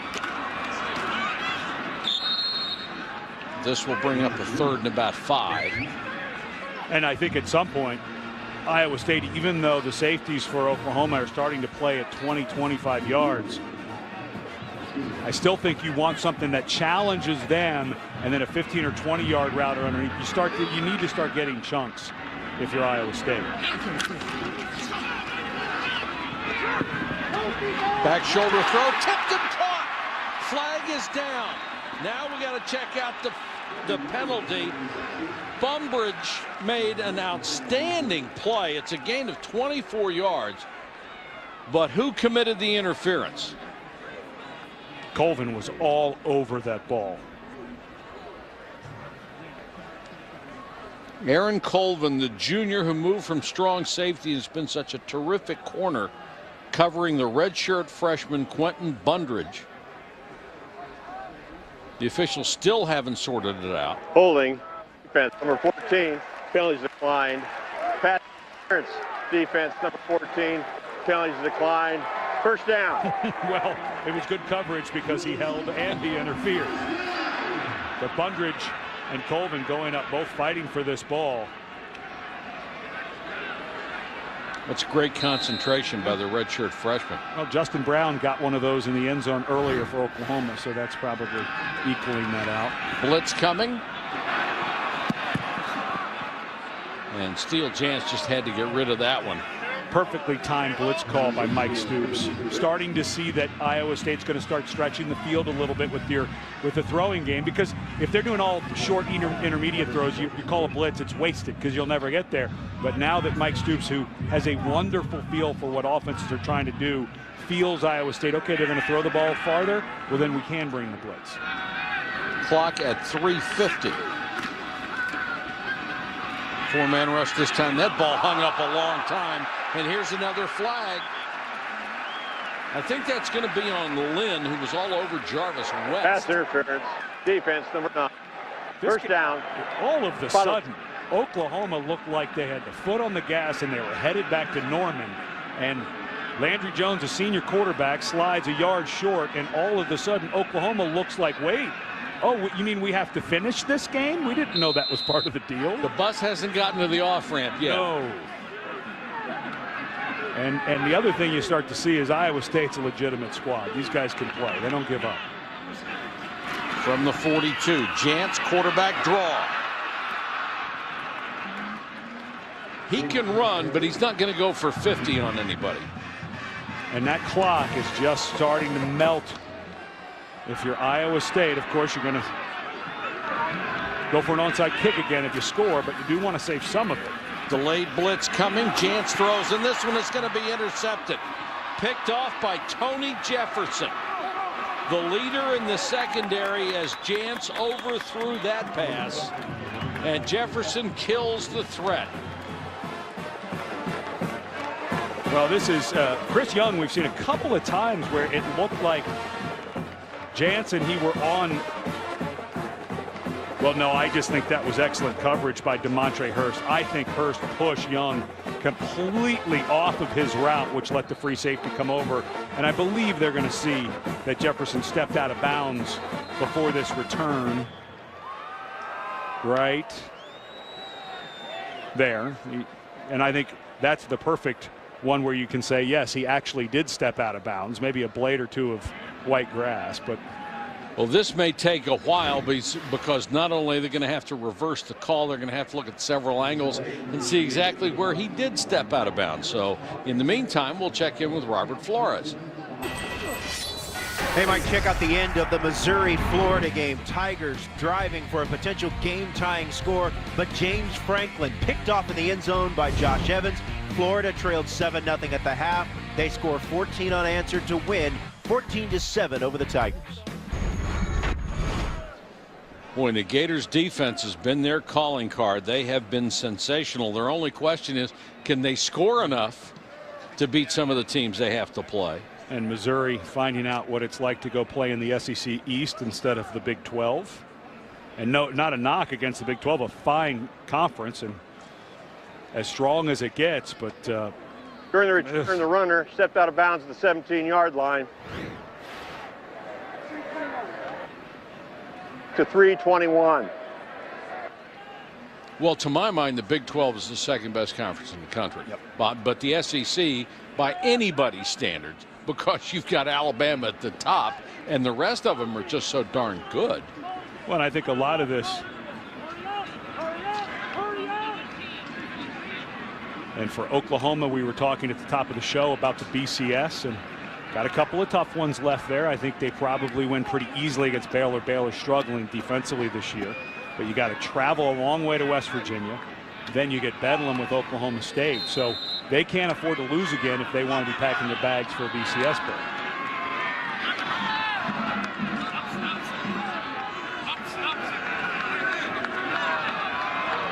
Landry Jones will take over from the 27. Ball's loose, still loose, and Jones had to dive in there to get it. They have had snap issues, haven't they? Yeah, and this is the exact same thing that we saw in the ball game against Notre Dame in the fourth quarter. We saw it earlier when Gabe Eichert got away with a little bit of a snap that came out of his hand, but this one just gets stuck in the grass. Again, I played the position center for many, many, many years, and when you play on grass, if you put a little bit of weight on that ball so you can move forward, it gets stuck in the ground, and I think that's what's happening to Eichert. Brendan Clay, the tailback, already with a career high. Great second half. And he's going to get as many carries as he can handle down the stretch here. Got a great block on the corner, gets outside the 20. Uses his stiff arm to get up to the 24. And Trey McGuire, number 17, was the guy who threw him a neat block to get outside. But he led with his head, and you can see him shaking. He got up really slow. He got a knockout block. But, you know, this is one of the things, if you watch on the left side of your screen, you watch 17 come across as Clay goes to break it right there, and he led with his head. It's just what we showed earlier with Jefferson. These guys, it's a technique thing. It's a safety thing. But McGuire did not look like he was completely healthy after that play. And 3rd and about 3 with the clock running, under 2 minutes to go. Clay again. Got a first down to the 32-yard line. Well, with Damian Williams, who had burst onto the scene as the starting running back for the Oklahoma Sooners, out with an ankle injury, it's all been about Brennan Clay. Early on, it looked like Oklahoma was going to have the same problem they did against Notre Dame, where they couldn't run the ball. But in the third quarter, Clay began to take over. Between the tackles became, instead of 2-yard runs, started becoming 3-4-yard runs. And this young man has a tremendous career high today on the road against, let's not forget, a very defense. Yes, a very good Iowa State defense. And a defense that's been very good against the run. Oklahoma averaging 173 yards a game. Clay has 151 by himself before this run. He seems to have gotten more into the flow, too. He sure looks more comfortable. A little tentative. He's starting to jump over people, find those holes, get big chunks of yards. Well, you know, as an offensive lineman, when that line starts to command that line of scrimmage and get a push, it is a much easier job for a tailback because he can find those holes a little bit, a couple of yards downfield. Not a bad day for Landry Jones either, as he becomes the 5th all-time passer in the history of college football and in the FBS division. And that'll do it. And Paul Rhodes will go to Texas next week, still one short of bowl eligibility. But this is a team that will play in a bowl and will give whoever they play in the bowl everything they want. This is no longer one of those teams you think, oh, what a nice, this is a good program. Yeah, he is really building something very good here. And I think a real quality win for Oklahoma. A tough loss at home against Notre Dame. A lot of emotion. They come back against a good opponent and play well enough to win. Well, they had to bounce back. They had to play against a tough Iowa State team on the road, and they did just that, and they come away with a big victory. Once again, our final score here in Ames, Iowa, Oklahoma 35, Iowa State 20. Fred Cunningham and Janine Edwards and our entire crew here in Ames, thanks for watching. Stay tuned for regional football after this message and a word from our ABC stations.